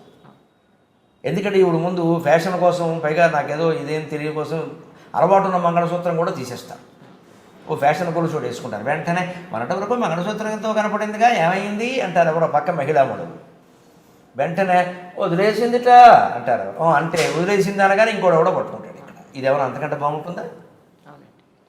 వీడు ఇవాళ ఏదో చెప్పగానే బాధలు వినేసి అలా ఉంటారండి మగాళ్ళు, అలా ఉంటుందండి అని ఏదో అంటాడు. పొరపాటుని మీ వరలో పడింది, అంతకంటే కిరాతకంగా ఉంటాడు వీడు. మొగాడికైనా అంతే నేను ఇచ్చే సలహా. భార్యతో ఏవో కొన్ని తలనొప్పులు ఉండొచ్చు, పెద్ద సమస్య కాదు అది. నేను సరదాగా అంటూ ఉంటాను, అర్ధాంగి అని ఎందుకంటారంటే అర్థం కాదు కాబట్టి అర్ధాంగి అంటారు, అర్థమైతే పూర్ణాంగి అనేవారు. పూర్వం శాస్త్రమే చెప్పారేమో మనం అనుకుంటాం కానీ శ్వేతవర్ణం చవాయసం మత్స్యపాదే జలే పశ్యేన్ నచ స్త్రీ హృదయే స్థితం. 2 పాదాలు ఉండేటువంటి చేపలను మీరు చూడొచ్చుట. వాత్స్యాయన కామసూత్రంలో చెబుతాడు ఈ శ్లోకం, అది కూడా చదివా. అందులో చెబుతాడు స్పష్టంగా ఏమిటి, శ్వేతవర్ణం చవాయసం, తెల్లని కాకులు లేవంటారు, ఎక్కడో అక్కడ ఉంటాయి, కనుక్కోవచ్చు, చూడొచ్చు, పర్వాలేదు. చేపకు కాళ్ళు ఉండవు, కానీ కాళ్ళు ఉన్న చేపలు కూడా ఉండొచ్చు, కనిపెట్టచ్చు. కాళ్ళు ఉన్న చేపల్ని కనిపెట్టచ్చు, తెల్లని కాకుల్ని కనిపెట్టచ్చు, కానీ స్త్రీ హృదయంలో ఏముందో కనిపెట్టడం కష్టం అన్నాడు. శాస్త్రకారులు చెప్పిన దాన్ని నేను చెబుతున్నాను. మహిళా సంఘాలు వాళ్ళు గొడవ చేస్తే నమస్కారం. ఇప్పుడైతే మేడం మీకు అర్థం కాలేదు, అర్థం కాలేదు. నిజానికంటే అమ్మ అలా కాదు, అర్థం కానిదే ఆనందంగా ఉంటుంది. మీరు గమనించండి, మన